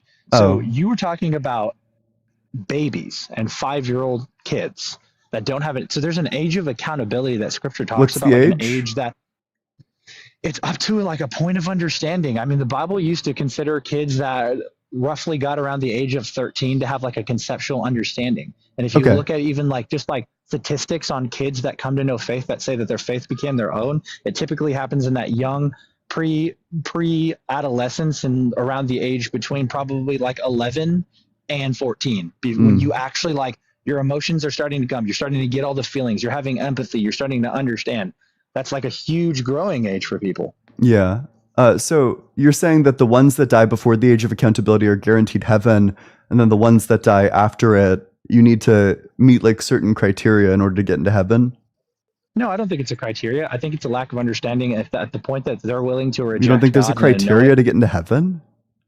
No, I'm saying I'm finishing my point. I'm saying that when they're 13, 15, however old they are, and they're able to accurately in their own brain reject God, that's probably the age. Sure. Okay. So the age is like what, actually like know what they're 13, doing. 14? I don't know. It doesn't give a specific age, but I think God probably determines that, and he shows mercy on the ones who don't understand. Sure. So let's take two people. One of them is a single day away from understanding. Tomorrow, he will finally be able to understand God and reject him. And he has killed his entire family, intentionally, willfully so, but he doesn't yet understand God. He's like 12 and like 364 days old and like 23 hours old. And then you have another person who just lived like a normal life and is exactly 13. They do understand God. They just understood God. And they don't meet whatever criteria. They don't accept God into their hearts. But, they aren't like killing their family members. So you would say like the one who killed his entire family goes to heaven and the one that didn't goes to hell? Probably both, because if you're 12, I mean, I said 13 and you can hold on to that. I said I also don't know. It could be different ages depending on the learning. This problem arises for literally whatever the age is, by the way. Okay, doesn't matter. So then a 12-year-old who's willing and consciously able to make the choice to murder their whole family. Yep, happens all the time. They probably know what they're doing. They're probably a little, I don't know about all the time, it's a little bit of a jump, but I would say that, yeah, I mean, they've committed crazy sins. They have enough comprehension to build out a plan to murder their whole family. They can understand God. No, it was just like an opportunity thing, right? They just took advantage of a lucky opportunity. Yeah, that's like psychosis. That's crazy. Yeah, sure. But let's say that this person didn't understand God fully. They were one day, I know you changed the hypothetical because you didn't like the hypothetical, but in the hypothetical, we're saying, namely, that the person is one day away. They're a single day away from properly understanding God. This person does not understand God yet. What does that mean, properly understand? Like that was your criteria, that in order to get into hell, you need to have the opportunity to know God. And this person does not have, they lack a conception of God. Or they lack like the full conception of God. Like they're like an hour away from being mentally developed enough. Jesus. They haven't. No. I'm saying they haven't given their life to Christ. There's an age that I think that. But they're right below the age of accountability. Is the hypothetical person immediately below the age of accountability murdered their entire family? Does this person go to heaven? No. Okay, so then you can be before the age of accountability and still go to hell. Depending on if you could understand, because I don't know what the age exactly is. Okay, like sure. So then so the age of accountability actually has nothing to do with whether you go to heaven or hell, it turns out. Say that again, you broke up. So the age of accountability actually has nothing to do with whether you go to heaven or hell. Oh, no, it does. I'm just saying that you're like using, I don't even know what that's called. Liberal logic, all these gay little thought experiments.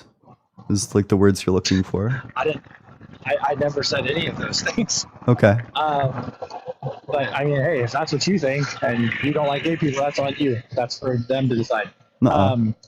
I don't think that. I love gay people. I think they're great.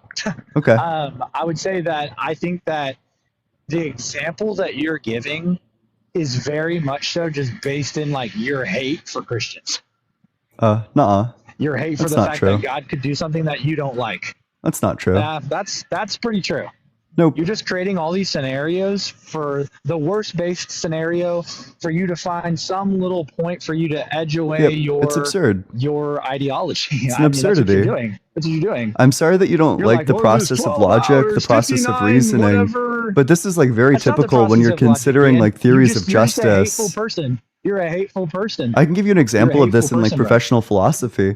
And if you go to like the Internet Encyclopedia of Philosophy page for retributive justice, it opens with a case that's meant to be a reductio, like a demonstration of the absurdity of a consequentialist view of justice. I can read that scenario to you. What are you talking about, bro? You're just projecting. You're totally projecting. Right now, what you're doing is projecting. You good? You just said you just literally did like a bunch of like fire ants like crawl into your shoes. I'm passionate right now because what you just said is like a ton You're like of crap, freaking the fuck out. What you just said is insane. What? Which part of that? Do you have like squirrels in your pants? No, I'm not freaking out. I'm saying the fact that you just projected that I hated liberals and I hate gays. Oh, your brain was still based out of your processing that. own deduction, which is so Well, wrong. yeah, that is what it says in the Bible. No. You're just projecting. That's what it says in the Bible. I You're thought you just were a good projecting Christian. right now. If you're a bad Christian, you can let me know. I thought you were a good Christian. The Bible says, What does that do? gay What are you people are to talking be stoned to death. about? Where does it say? Where does it say that in Yeah, the it Bible? says in And Leviticus that you're to stone does it gay say- people what to does it say in the death. Bible, I think Don? it's Leviticus 18:22. Leviticus what? Have you read Leviticus? Leviticus 18:22, Okay, if I'm not good. Good job. mistaken. Yeah, you got it. And Yep. that's the Old Testament law, Ian. And what does Jesus say in Matthew 5? I don't. Which part? I don't know. I'm sure you're going to tell me. Yeah, this is Matthew 5:17. Do not think that I have come to abolish the law or the prophets. I have come not to abolish, but to fulfill. For truly I tell you, until heaven and earth pass away, not one letter, not one stroke of a letter will pass from the law until all is accomplished. Therefore, whoever breaks one of the Sure. least of these commandments and teaches others to do the same will be called least in the kingdom of heaven. But whoever does them and teaches them will be called great in the kingdom of heaven. For I tell you, unless your righteousness exceeds that of the scribes and the Correct. Pharisees, you will never enter into the kingdom of heaven.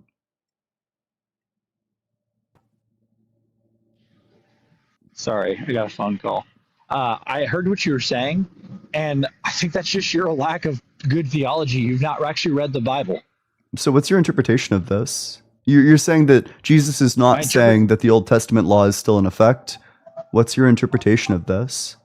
The Old Testament of the law was there for a purpose, for us to understand that Jesus abolished the law, made a new covenant, and that we're living now in a time where Jesus has freed us from the slavery of sin. That things happened back in the Old Testament for us to see the goodness of God. You can look from Genesis to Revelation and see that there is a clear trajectory of what Jesus was trying to do, but you probably wouldn't know that because you probably haven't even read the Bible. You So have to to be Google clear, search most of the verses that you do. I just want to clarify. Wait, I'm sorry. Calm down there. Stop slowing out. Calm down. Deep breaths. It's gonna be okay. Just calm down. I'm completely. So you're saying calm. your claim So is that calm. Jesus But did what I'm abolish saying, the Old and I'm gonna Testament. keep Is that saying, correct? Is that you don't understand the reality Did of what Jesus the entire Bible abolish is saying the law? cohesively, because you haven't taken the time Did to read it. Jesus But abolish then the you're going to law? tell me to go read Did Theological. Jesus abolish the law? Yes or no?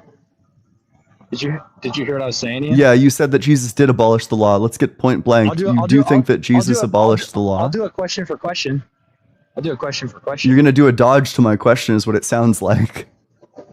No, I'm not dodging. I'm saying the fact that you're reading scripture that you know nothing about, Ian. Did Jesus abolish the law? You just said that he abolished the Not law. that- Is that correct?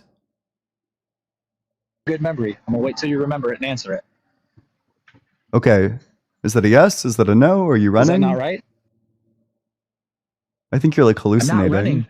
If you know what I said, if you know what I said, why are you asking me? You said, well, because I just want to get confirmation on this because there was a lot of words after that. You And don't I just need want to make confirmation. sure You know to make what I sure that said. there's like a good rhythm to this You conversation. know what I said. So you did say, There is a good rhythm. you until did say go off on a indeed that he did one-trail abolish the adventure law. Is that down correct? Ian's brain. I guess we can just get it on the Yes, replay. Jesus abolished the law. Because this guy's okay. He did abolish the law. Okay. Unfortunately, that's not Yes, true. It says the exact opposite in the verse. Do not think that I have come to abolish the law or the prophets. I have come not to abolish, but to fulfill. You don't lecture me about the Bible that you haven't read. I have read it many times. Clearly Do you know what not. it's referring to when it says the law right there, Ian? Do you know? Yeah, it's referring to the old law, the Levitical law, the old covenant, Okay. the law of Moses. And what is the what is the old covenant, the law of Moses, trying to achieve? What is the becoming Messiah? And it's referring to what Jesus is going to be doing in the new covenant. But you wouldn't understand that because you probably haven't read it. Oh, I have You're read the just Bible cherry-picking cover to verse. cover. Can we acknowledge that you were wrong when you said that Jesus abolished the law? Can you acknowledge that you were just dead wrong about that?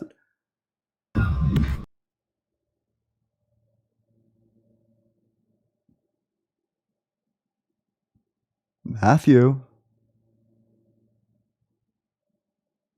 W run? Bro, running is like the smartest thing that this guy's done all call, to be honest. Or maybe actually the idea that he both abolished the law and didn't abolish the law makes a lot of sense on Matthew's worldview. Because of course he's a dialetheist, he thinks contradictions are fine, and then he ran. Fair enough, can't blame him.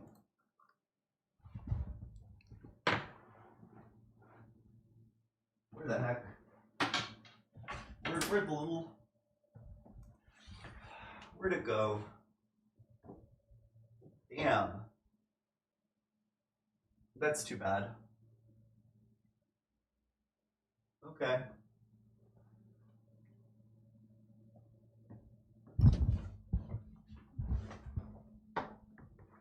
I guess the iPad. I dropped the tip of the iPad pen. But make sure you're double tapping on that screen, sharing it with your friends, doing all the good stuff. I see we got 800 people in there. If you enjoyed that debate, if you enjoyed that content, make sure you're dropping that follow if you're joining me from the For You page.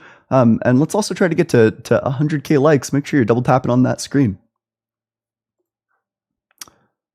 Let's read supers. Barnabas, thanks so much for the super chat. Science rarely changes, it often refines. That's true. One of the things that's like interesting that comes directly out of philosophy of science is the idea of like a research program, that there's like research programs like evolution, like the Big Bang, and there's like a core thesis there, and then there's like a lot of like auxiliary hypotheses, and the auxiliary hypotheses can change, but the core thesis, as long as you're still engaging with the core thesis, it's the same research program. You know, what's changed in evolution is not the core thesis, but is the auxiliary hypotheses. Pixel, thanks so much for the super chat. It proves you lost the debate, dipshit caller. Dr. Fudge, thanks so much for the super chat. Everyone knows happy, fulfilled people feel compelled to tell other people that their accomplishments don't mean anything. True. Catholic Thinker, thanks so much for the super chat. To be fair, it's an original syllogism, but that argument/idea did exist before Aquinas. Aristotle used that to justify an internal universe. Wait, did he? I didn't know that. I was looking. I emailed Ryan Mullins about this. My goat, Ryan Mullins. He got like a number of shout outs this last debate. I haven't received an email response from him yet, but soon. Let me check my email. Maybe I have. No, I haven't. But soon. I have faith. Christopher Sanford, thanks so much for the super chat. Dude was freaking out way before you stooped to his bad faith level. It's fun to see the switch flip. True. Barnabas, thanks so much for the super chat. Conspiracies are fun around the schmong, but in a debate proves you're likely wrong. That's true. I think like they're fun to think about, but it's like extremely improbable when you start thinking about it logically. Kane Malice, thanks so much for the super chat. What's your preferred AI? I keep using ChatGPT. I think there's something very humorous about using Grok. I use Consensus AI unironically for philosophy papers. Like I'll ask it a question like, do the majority of philosophers, I don't know, like support, are they like pro-choice, pro-life, something like that, or like what are the main arguments for the pro-life position among contemporary ethicists? And then it will like compile a list of articles for you, and then you can just get your papers like that. It's nice. It gives like a good reading list. Christopher Sanford, thanks so much for the super chat. Oh. How do you bring in the stupidest callers? What's your secret? I don't know. Grimmy, thanks so much for the super chat. If God exists, it's a job title that he knows I'm going to take from him. Damn, that's a threat. God doesn't deserve management privileges to too much exploitation. That's probably true. Denkanel, thanks so much for the super chat. This guy has tumbleweeds rolling through his skull. Yeah, all quiet on the frontal lobe. Draconic Drizzt, thanks so much for the super chat. Sometimes theist debates with Ian feel like the potion seller meme, except the debate bros are trying to sell their strongest God arguments when in fact they are the weakest. That's true. This guy was trying to like gish gallop about shit. True or false? The claim we can't comprehend God is contradictory and self-defeating because claiming to not be able to know anything about something is itself a claim about that thing. No, or I think that could be true. Although I think that there's like a charitable interpretation of what the theist is saying there, such that it's actually probably fine. So the claim we can't comprehend God. If you're saying we can't comprehend anything about him, then that's self-defeating. Saying that you think that he exists, but you can't comprehend anything about him is self-defeating. Drinkanel, thanks so much for the super chat. This goof just wants to preach. No evidence. True. Pixel Booty, thanks so much for the super chat. The ultimate pivot. True. Mike Bowen, thanks so much for the super chat. Your plants are dope. Keep smoking these fools. I will. Thanks, Mike. Eric, thanks so much for the super chat. Obeying God to avoid hell is pleasure-based ethics. True. Hold on. Pat in the chat, thanks so much for the super chat. Oh, so we can excuse somebody who cannot conceptualize the wrongdoing. So when Eve had no concept of wrong before eating the apple of knowledge, then Jesus died for nothing, right? True. Filial piety to a deity is infertile at best. No parent/creator has a right to exploit their sentient children just for being the creator/life giver. I agree with that. I don't think that it's like intrinsically reason giving the fact that you caused somebody. Ian doesn't understand hate, or Ian doesn't hate Christians. Me, on the other hand, that's true. There are a lot of Christians that I love. Who the fuck is Corn Dog? Thanks so much for the super chat. You at least made him think twice. Good job, hard fought. Thanks, appreciate it. Ennui and then some. Thanks so much for the super chat. Under divine simplicity, does a contradiction of will entail a contradiction of existence? Divine simplicity would have to say there are no contradictions in God's will. In fact, that's probably true under divine rationality, to be honest. No, like definitely. Okay, make sure you're double tapping on that screen share note with your friends, doing all that good stuff. As we check out. We're going to go in order today. Sorry if we don't get to you, but there's an order, first come, first served. Hey, how's it going? No, it's good. Yep. Bro, 19. Yep, and what religion? Islam. Sure. Dude, before we begin, I just have to say you're so weird for keeping that last guy up here for so long. You absolutely won that debate, but that in no way means that you're smarter. That in no way means that your arguments are good, and you are a grifter. You just proved you are in the last 2 minutes by reading all those donos. Anyway, Good start. Are you knowledgeable in evolution? Somewhat. Okay, so how long have modern humans existed on your worldview? Like 300,000-ish.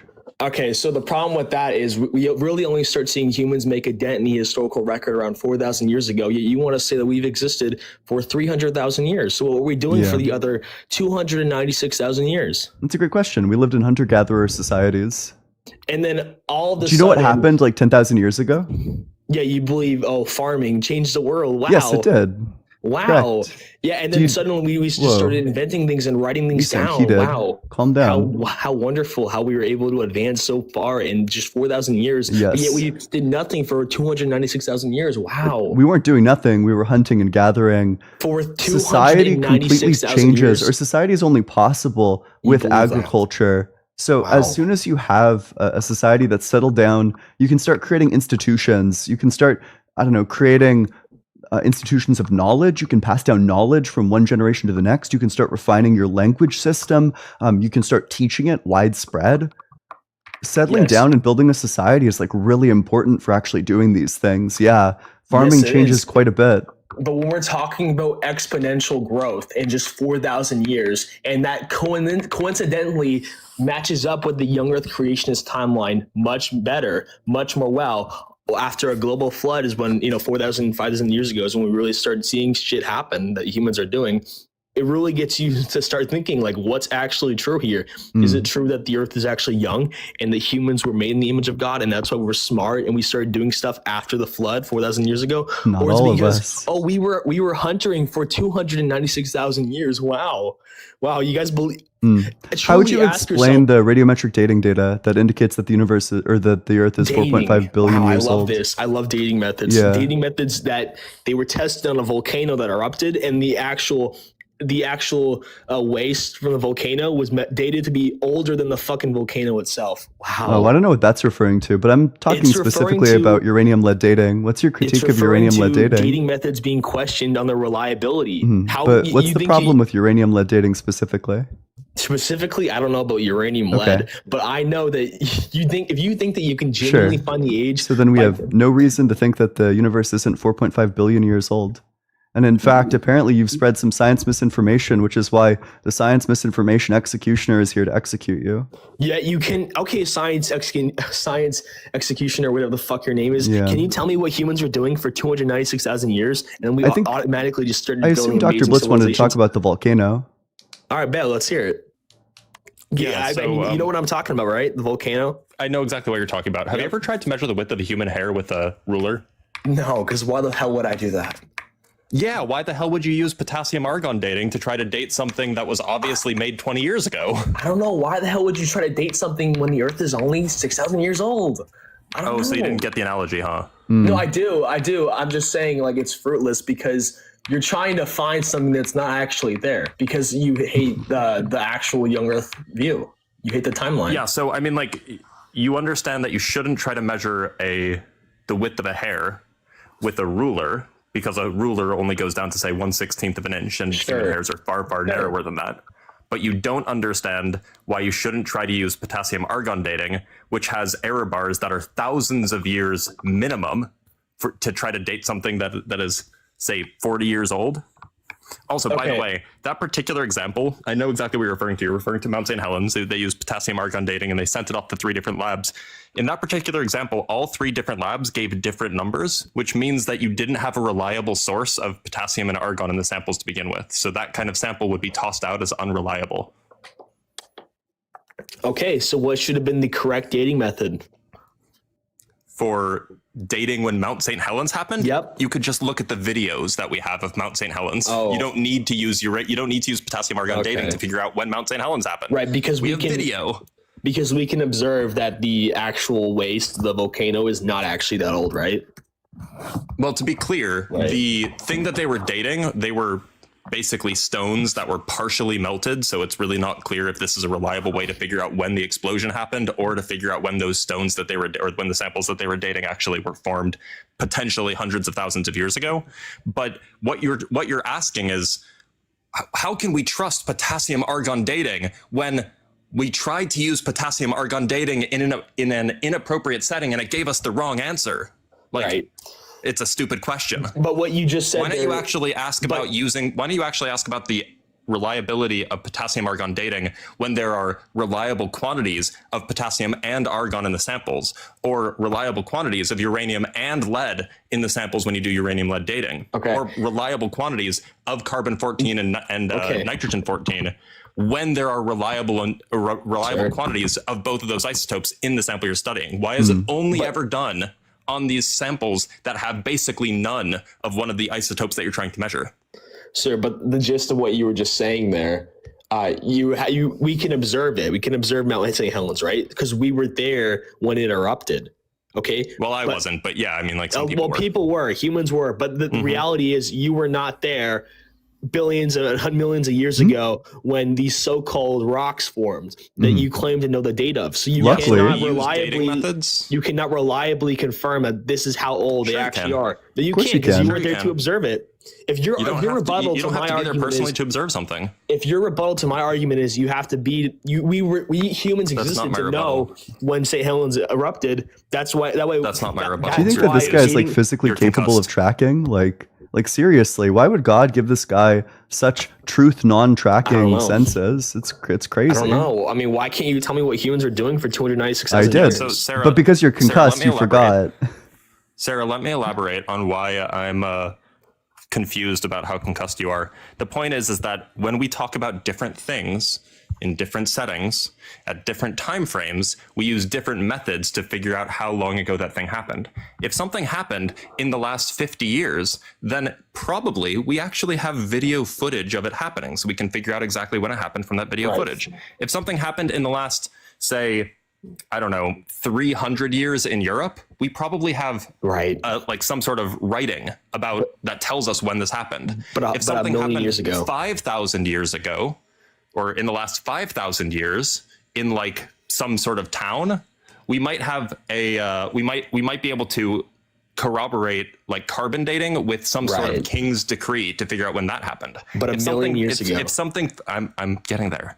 If something happened in the last 50,000 years, we can use tree ring data combined with carbon dating to figure out when that thing happened. If something happened in the last 100 million years, we can use potassium argon dating to figure out when that thing happened. So what we can do is we can use the appropriate measuring stick for the appropriate setting. You don't use a ruler to measure the width of a human hair. You don't use a micrometer to measure the width of San Francisco. You use the right tool for the right job. You don't use math to find the age of something you weren't there to observe either. Well, but what you do exactly you what use people do zircon literally all the crystals. So here's how it works. So I'm going to walk you through the methodology, and you can just tell me which part of this methodology is obviously false.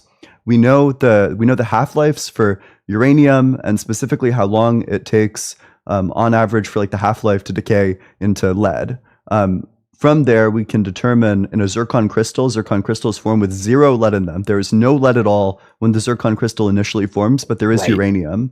So we're going to get there, and we're going to encounter uranium that formed in the crystal, and then there's going to be lead that could only have come from the decay of the uranium. We're going to compare the ratio of uranium to lead and then do math involving the half-lives of both of these things to determine exactly how old that crystal is, or roughly plus or minus some number of years how old that crystal is.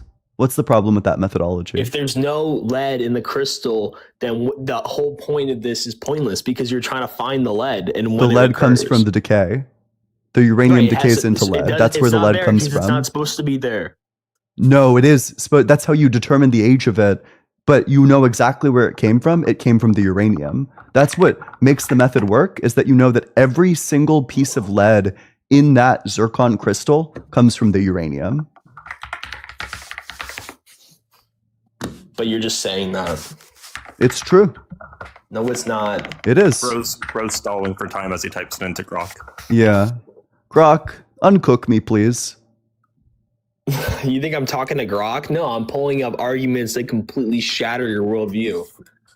Yeah. You're fucking, all this dating talk, but you can't explain how, fish grew legs and lungs and they came out of water and they started reproducing on land. Wow. All these dating critiques, and it's no wonder that you can't find anyone who wants to date you. Also, we can explain all of those things. That was the gayest thing I ever heard. It was, yeah. I mean, to be clear, though, it seems like you don't have any refutation for the uranium lead dating of zircon crystals, right? Well, I think it's worthless, honestly. If you ask me. So which part is worthless? Number one, you think that you can reliably detect elements in any material. Mass spectrometry. It was mass spectroscopy. It was invented in the 1950s. There's room for error. Like there's plus or minus X amount of room for error. Yeah, and that's taken into account when doing these calculations. Absolutely, right. Yeah. And so that's why we don't get exact dates. That's why we don't get exact dates. That's why we have error bars. Right. But I don't trust that the scientific community is not trying to skew the data to get their it's all just a giant conspiracy. No, I'm not saying it's necessarily a conspiracy, but they want to get notoriety. They want to get publicity. So they might skew the data to get that. What would be the best way to get publicity and win all of the Nobel Prizes would be definitively prove that the Earth is 6,000 years old.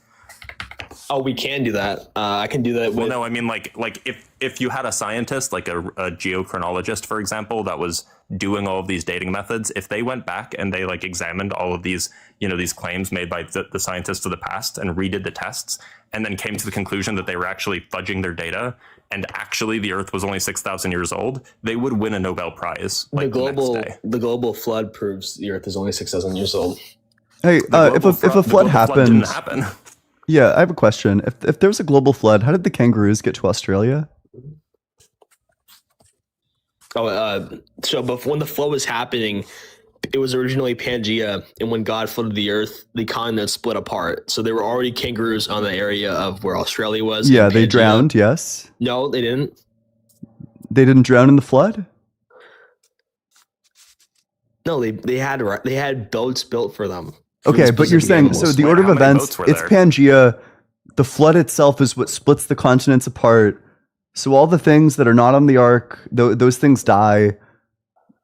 So all the things that were on the previous Australia region, those things are dead now. Well, unlike you, I don't claim to know what happened in time periods Okay. where I wasn't Sure. alive. So to be didn't clear, exist. you're saying that you don't know how the kangaroos got to Australia, but you are still making the claim that the flood happened, and you would make the claim, despite the fact that you weren't alive during the Prophet Muhammad's time, you would make the claim that all of that stuff happened. Of course, you believe tons of things about time periods that you weren't alive for. Noah Why would could've you tell dropped them such an off. obvious lie? Noah could have dropped Also, them off just- in just to Australia, be but I'll clear- prove that the flood happened. Just right to be now. clear, if there was a global flood, then you would have expected that the Egyptians, who were like right next to the Israelites, you would have expected that the Egyptians would have recorded such a thing, but they didn't. Instead, we just have continuous written records from the ancient Egyptians, starting from 2700 because they were wiped BC out. all the way up to now. No, They we have drowned in continuous the written flood. records. Wait, where did there's the no record of this. current We have- where did the Egyptians come from then? Where did like the other Egyptians come from? The ones who were writing down the records. They came from Noah's descendants.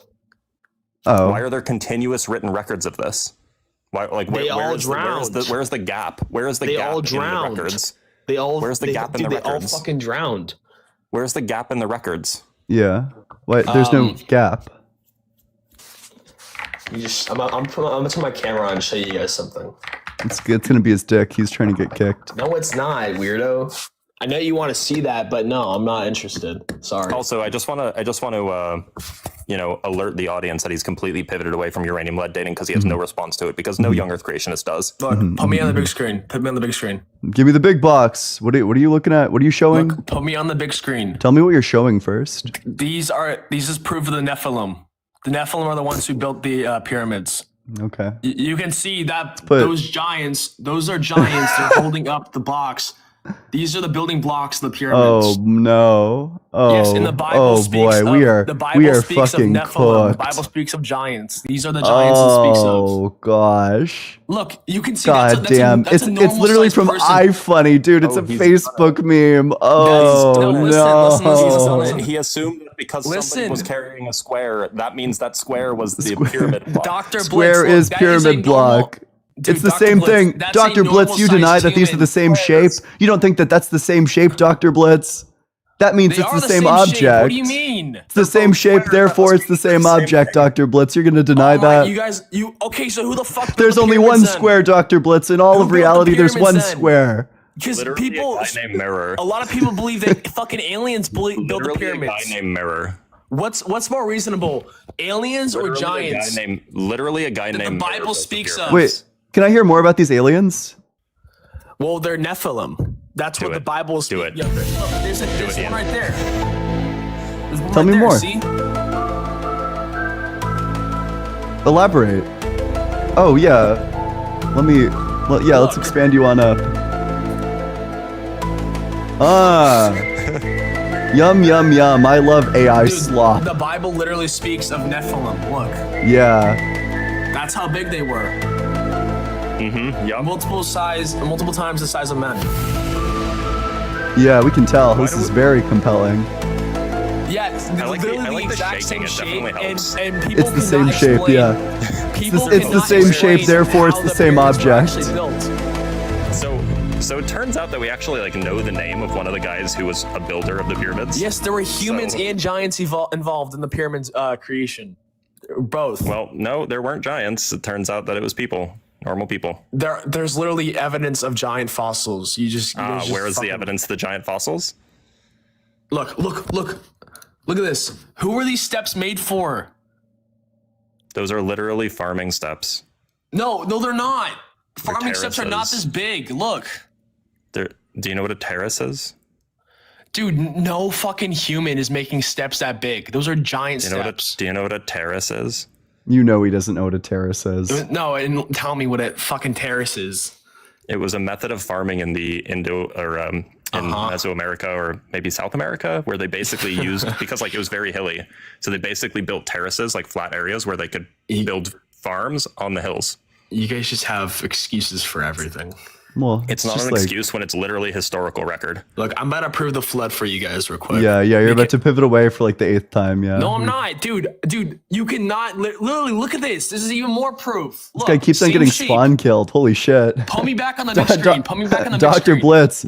He spawns in and then you just fucking kill him instantly on every single point. Look, dude. Look. You've yes. memorized this guy's Two- moveset. 2 Egyptians rubbing giant dildos is definitely evidence of giants. Dude, you guys.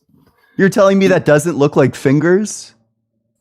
This Dr. is Blitz? a You got it. pillar. You got This is me. a pillar Those are constructed giant. by giants who are the same size as that pillar. Oh, okay. So they're the same Ah. shape, so they're the same thing. It's the Got it. same shape, therefore same thing. Gosh. Anyway, Damn. I'm about to prove the flood. Dr. Blitz, bro, premise 1, object A and object B share the same shape on at least one surface. And then premise 2, if object A and object B share the same shape on at least one surface, then they're the same object. I'm going to need you to reject a premise. I don't reject either premise. I reject the conclusion. Of course. I mean, Sarah has like the 3 brain cells that all young Earth creationists share, and I guess it's not his turn today. I'm about to prove the flood for you guys, for you fucking. I'm demons. sure you will. Yeah, because did you know ancient people have the same flood story in different Except the continents? Egyptians, who literally lived right next to the Israelites. They were wiped Why out.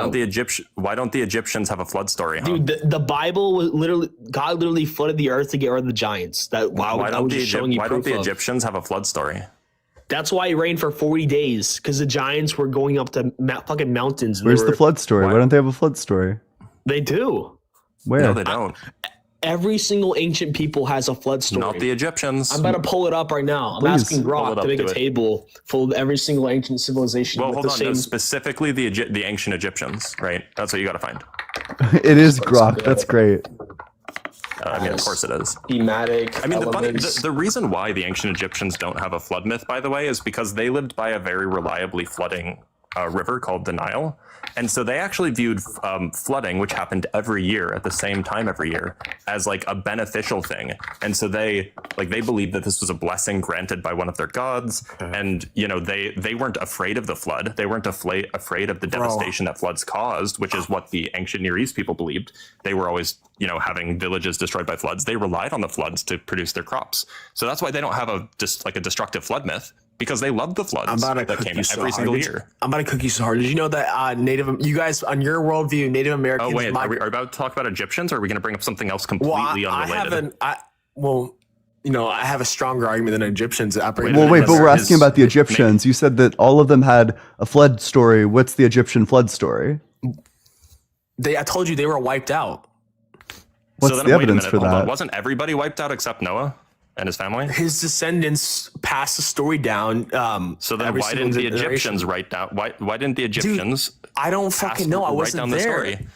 Oh, okay. So I your don't claim to explanation know fails. things. I don't claim to know what happened for Also, time. just to be clear, like they weren't wiped out because if whatever year you say the flood happened, like say it was 2000 Look. BC or whatever, we know who was king at that time, Look, Egyptian pharaoh. Like we have a complete record of all of the put me pharaohs on the throughout big screen. Put me on the big screen.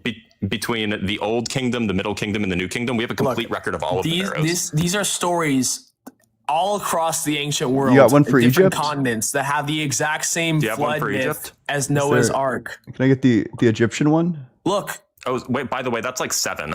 Yeah. Or not even. That's 6. look, And there's, so are look there at only the 6 ancient cultures? Indian one. The ancient Indian one. Are there only 6 cultures?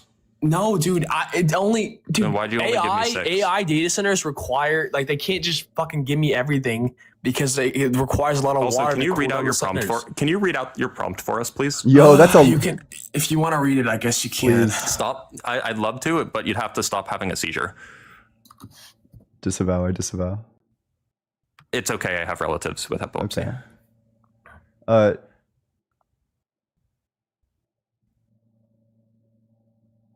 So, and these stories, they Can you have just read it? Wait, I still can't read can't read it. it. Can you just read it Oh out? my god.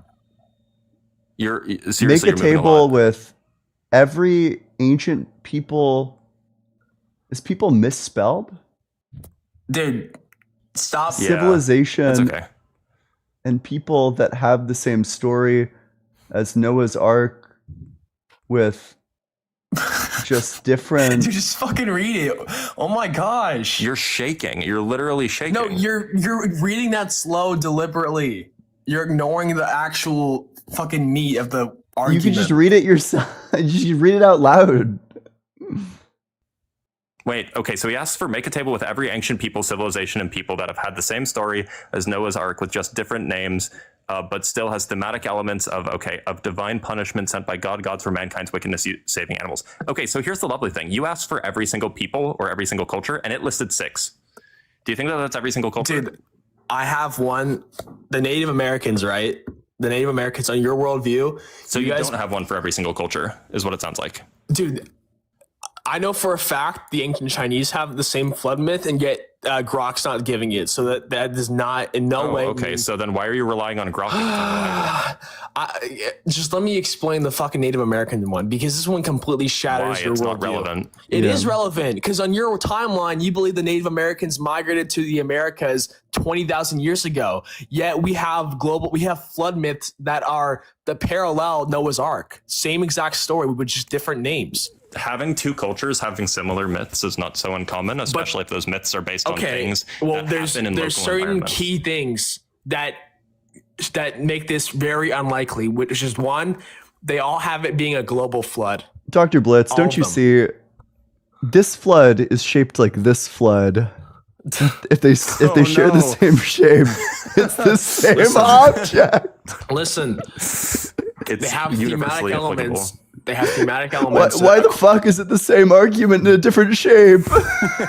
No, it's the same argument. Yes, after God fucking confused everyone's language, yes, they have different names for the people who were involved in the flood, but it's still the same overarching story. Okay? So Sarah, I have a quick question. Bro, just let me finish this point, because on your timeline, you believe Native Americans migrated to the Americas 20,000 years ago. I promise it'll be really quick, Sarah. So look, during the flood, how many lizards died in the Australian Southwest? I don't know. I don't claim to know things that I wasn't there for. Was it more or less than 1.46 billion? Less. Oh, okay, so then it seems like God hates the lizards more in 2019 than he does 4,000 years ago. Dude, just fucking let me finish, okay? On your timeline, Native Americans migrated to the Americas 20,000 years ago, yet they have a story that parallels Noah's Ark and the Epic of Gilgamesh very, very well, which would be extremely unlikely on your timeline. That would mean that the global flood story is actually tens of thousands of years old. So which is it? Is it that it's actually tens of thousands of years old and we've just been holding on to it for this long? Or is it that the Earth is actually young and Noah's descendants passed the story down, and that's why the Native Americans have records of it only a couple thousand years ago? How did Noah's descendants make it to the Americas? Through Asia. But there's not a land bridge. Yes, there was. Even you guys believe that there was a land bridge from Asia to North America to Alaska. There was an ice age, right? Well, I just know that that's how they got there. Why would there be a land bridge if there was no ice age? Yeah. Where'd it go? Well, like I said, Pangea was the separation of Pangea was caused by the flood, and I'm assuming a couple. Dude, the continents would have already split up by the time that any of Noah's descendants. Yes, on your bullshit worldview and timeline. Yes, your worldview. No. When does the split? Okay, when does Pangea break yes, up? I understand that. I understand what you're saying. But that was like thousands of years ago. So I wouldn't be surprised if the continents shifted way more than that since the thousands of years of the flood happened. That'd be weird because we can measure the rate at which continents are moving, and it's like a centimeter per year. The flood happened thousands of years ago. So 4,000 centimeters. Do you know how many feet that is? Probably like 13 4, feet. but like I said, I don't know what happened back then. But what I do know is that all these ancient people have a story that parallels Noah's Ark, which would be very know what's fucking really weird interesting? if it was just a Jewish myth. You realize that, right? Well, it's not a Jewish myth. It's a Mesopotamian myth. Right. But that would be weird, right? You know what's interesting? Well, no, I mean, flood myths are going to be particularly prevalent in basically all parts of the world where there are rivers that flood irregularly, because if people tend to build societies near rivers and near coasts, if you build your society, if you build your town near a river, and then that river floods for, this happens occasionally, and destroys all of your society, then I don't know, man. It seems like that would be a good origin for a myth. It's not just about it being a watery flood. It's about the other thematic elements that are found in both Noah's Ark and these other stories. It's about it being divine punishment sent by God or the gods for mankind's wickedness, and constructing a boat and saving animals. Oh yes, there was a natural disaster that destroyed our village, but somehow we have to explain how all of the animals survived. So maybe somebody survived this natural disaster and saved the animals. Seems like a really far-fetched idea for a bunch of cultures to come up with. It's way more far-fetched on your worldview than on mine. Your worldview requires magic, to be clear. No, it doesn't. It requires a God. Literally does. It requires a God who created the universe. Which law of physics did God invoke to create all that water out of nothing? Himself. And is that a law of physics, or is that magic? It's not magic, because magic is just any supernatural force. Well, God is not supernatural in the sense that he's outside of reality, outside of physics. God is the creator of physics. So then he is outside of physics. Sure. So he's magic.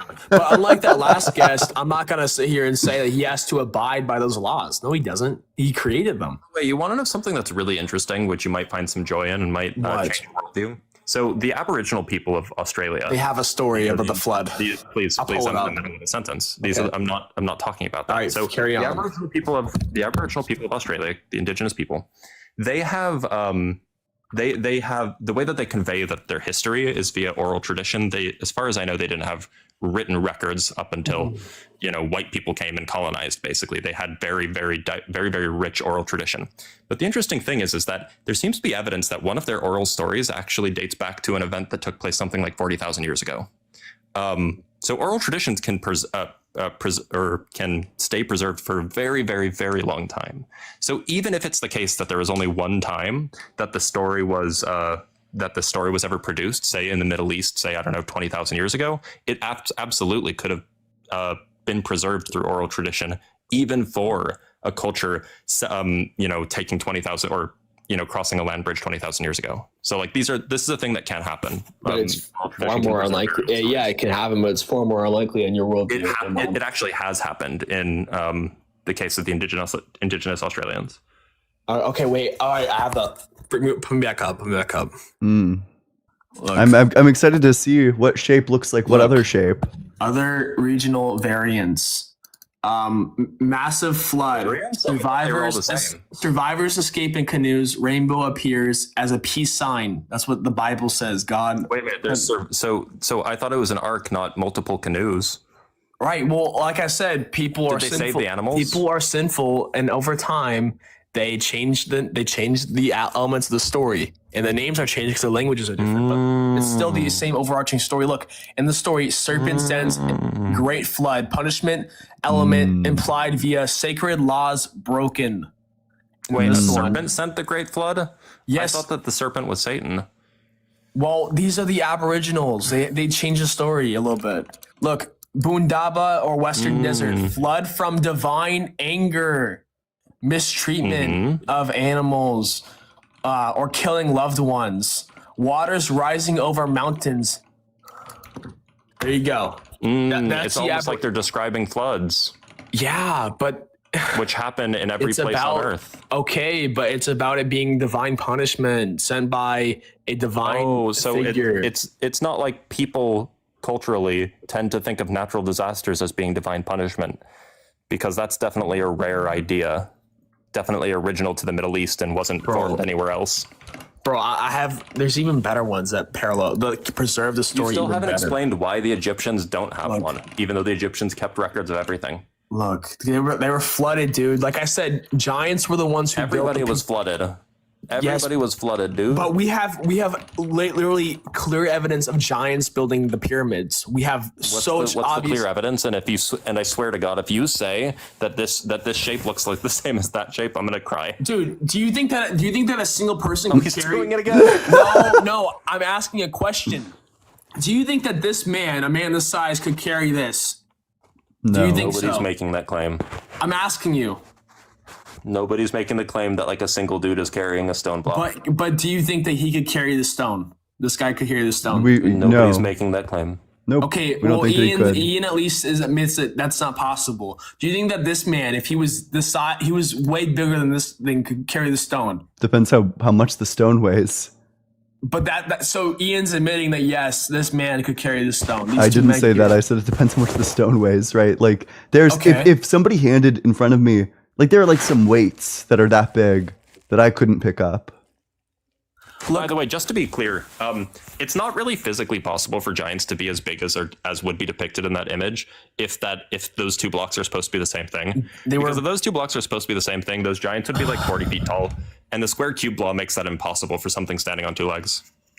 Their legs would have to be as thick as their torso, but they're not, as seen in the picture. So like their legs would have shattered. Okay, the Wait, picture. the squared cube law? It's the same shape. The picture does not. We were not there to confirm if the picture accurately depicts giants. But You're telling me that those people might not have been giants because the picture doesn't accurately depict so their size? if you think they weren't giants, then what is the stone they're carrying? What purpose does it have? Why is it found in the pyramids and murals? Why is it by them, right? And what is the Where's stone that photo for? from? Can you source it? Where's the photo from? I'll try and find it. Holy shit. How do I do this? How do I search Google for an image? I don't know. It's your source, right? Gen Z doesn't know how to use computers. I'm convinced of this. Except Ian, present company excluded. I just want to say though, if we were to be like maybe it's a ratio, and this stone was like smaller than me, I could definitely carry that stone. Yeah, so like that could just be two dudes carrying a stone block, right? But for what Like the normal purpose? dudes. What purpose does this little tiny stone block have? I don't know. Maybe building a house. Or the pyramids, which was what it was found by. Oh wait, source that claim. Oh my gosh. I big claim, promise you I'll find where this image came from. I just gotta figure out how to search. Although Google. honestly, that doesn't actually even look like a stone. It looks more like a basket. It could just be like a person carrying like a bucket this of water. doesn't look like a stone. They're the exact same shape. Well, it's a and- rectangle. Look, they're the exact Like, same. why would you carry a stone? Why Dude, would you they're carry a the stone that way? exact same length and height. Look, the exact Oh same no, length they're the and same height. shape. Ian, No, but- Ian, he's doing the thing. They're the exact same length and it's the same fucking dimensions, dude. Look, Oh no, they're the same shape. you think that ancient humans were capable of building this? Really? Yeah, this is like crypto racism, I guess is what's happening here. Crypto racism? What the hell are you talking about? Yeah, why are you talking about the pyramids instead of Stonehenge? What? Well, you brought up ancient Egypt. I'm telling you. Do you think that humans built Stonehenge? It would depend on if it was built before or after the flood. I'm going to assume yes, because humans originated in the Middle East. There's the racism. What?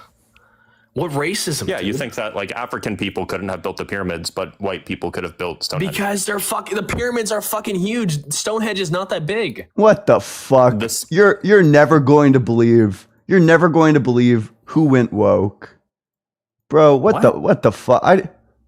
God damn it! What are you talking about? Who went woke? What a horrible time to be me. What are you talking about?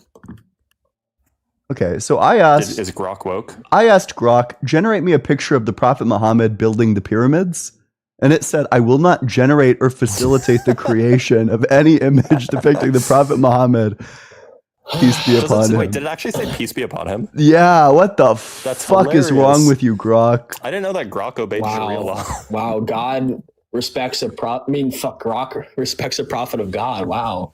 What an It's evil fucking bullshit. What an evil AI. Okay, Grok so famously doing a Holocaust denial, but won't draw the Yes, prophet. because you're allowed to question the numbers. But you're not allowed to what? What's wrong with, what, you're allowed to question my worldview, but I'm not allowed Out to of question fucking the official narrative. nowhere, dude. Out of thin Completely fucking air. No. What, I think we're quite all right. No.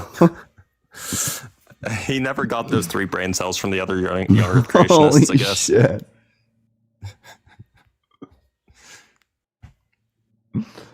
Oh boy. Imagine thinking that it's okay for Grok to not be interested in drawing the Prophet Muhammad, but being fine with Grok doing Holocaust denial. Yeah, seriously. What the a wild fuck? world of free speech illiteracy do we live in? Yeah.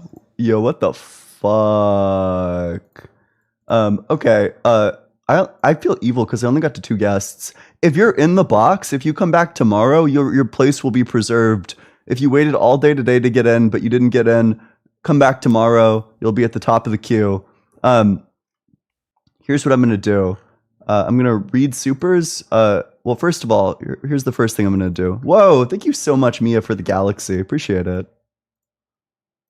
I'm dropping a new video on YouTube right this second.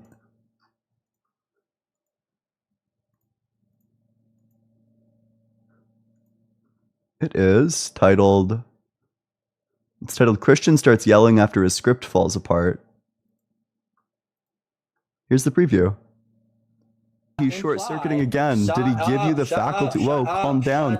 No need to be getting this upset. Just channel your internal rhetoric, God. Just try to be calm. Hello? Hey, how's it going? How old are you? Drop a like, drop a comment on that. It's on my YouTube channel. Allegedly Ian is the YouTube channel. It's through the link tree. Join through the link tree. Go check that out. But other than that, let's read some super. Well, okay. Here's what I'm gonna do first. I'm gonna start my rice cooker. I'm gonna dip out, Ian. Oh, he won't know that I'm gone. I'm gonna quickly say a whole bunch of slurs, everybody, and he'll never know. Wow.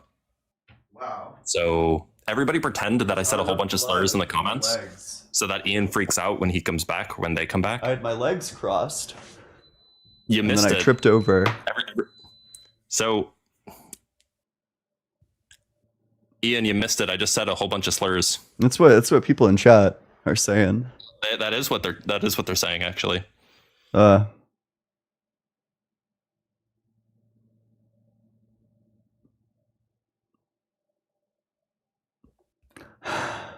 The fuck? Okay. This you must have told them. You must have told them. Pretend like Blitz is saying sliz. For a second I was like, I did believe for a second. I will say.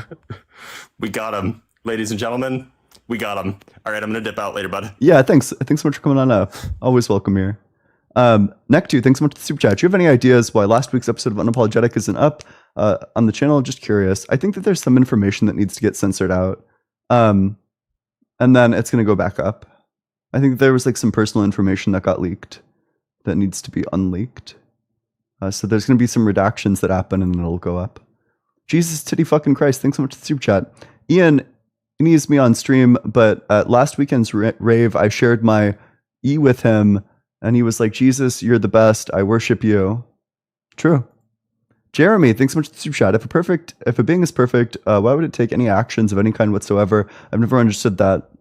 Maybe to be charitable, maybe what you'd say is that it had some reason to take those actions and that it's a perfect being. So it's perfectly rational. So it's always going to respond to the reasons.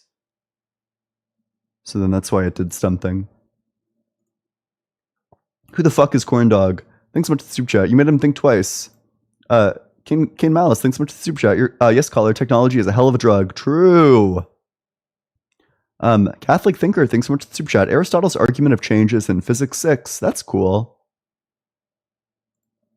Eric, thanks so much for the super chat. Or also, I'll check that out. By creationist logic, if you find a corpse of a person you've never met, you have no right to claim that they were ever a living person to begin with. True. Oh, okay, yeah. It's book 8. Okay, I'll check out book 8. Timmy, thanks so much for the super chat. I'd love to hear your question, or you question Christians on angel ontology. I feel like it's harder to defend than a generic concept, God concept. Thoughts? I haven't looked into this at all, although I could definitely imagine that being the case. I think that angels are certainly spooky. They must, it kind of seems like they exist in time, but then did they exist before God created the universe? They don't exist in our time. They must exist in like a metaphysical time. Catholic Thinker, thanks so much for the super chat. Fuck, dude, words are hard. I started my apologetics journey on iFunny. True, this guy too. Sale, thanks so much for the super chat. Absolutely no wonder why Trump won. That's true. Pixel Booty, thanks so much for the super chat. Nobody wants to see your Nephilim caller. Bacon and Bush, thanks so much for the super chat. I want to believe. Yeah, so did the last guy. Milo, Minuteman Rossi would make this guy cry. Thanks so much, Dr. Fudge. Appreciate that. I don't know who Milo Minuteman Rossi is, though. Luca, thanks so much for the super chat. Callers so bad they seem like paid actors. Great content, though. Grimmy, thanks so much for the super chat. It's really weird how flood believers defend God being racist towards Nephilim. That's true, although you do need to say that they're fundamentally evil. Hey Ian, I'm super invested in virtue ethics. What books would you recommend to start the journey?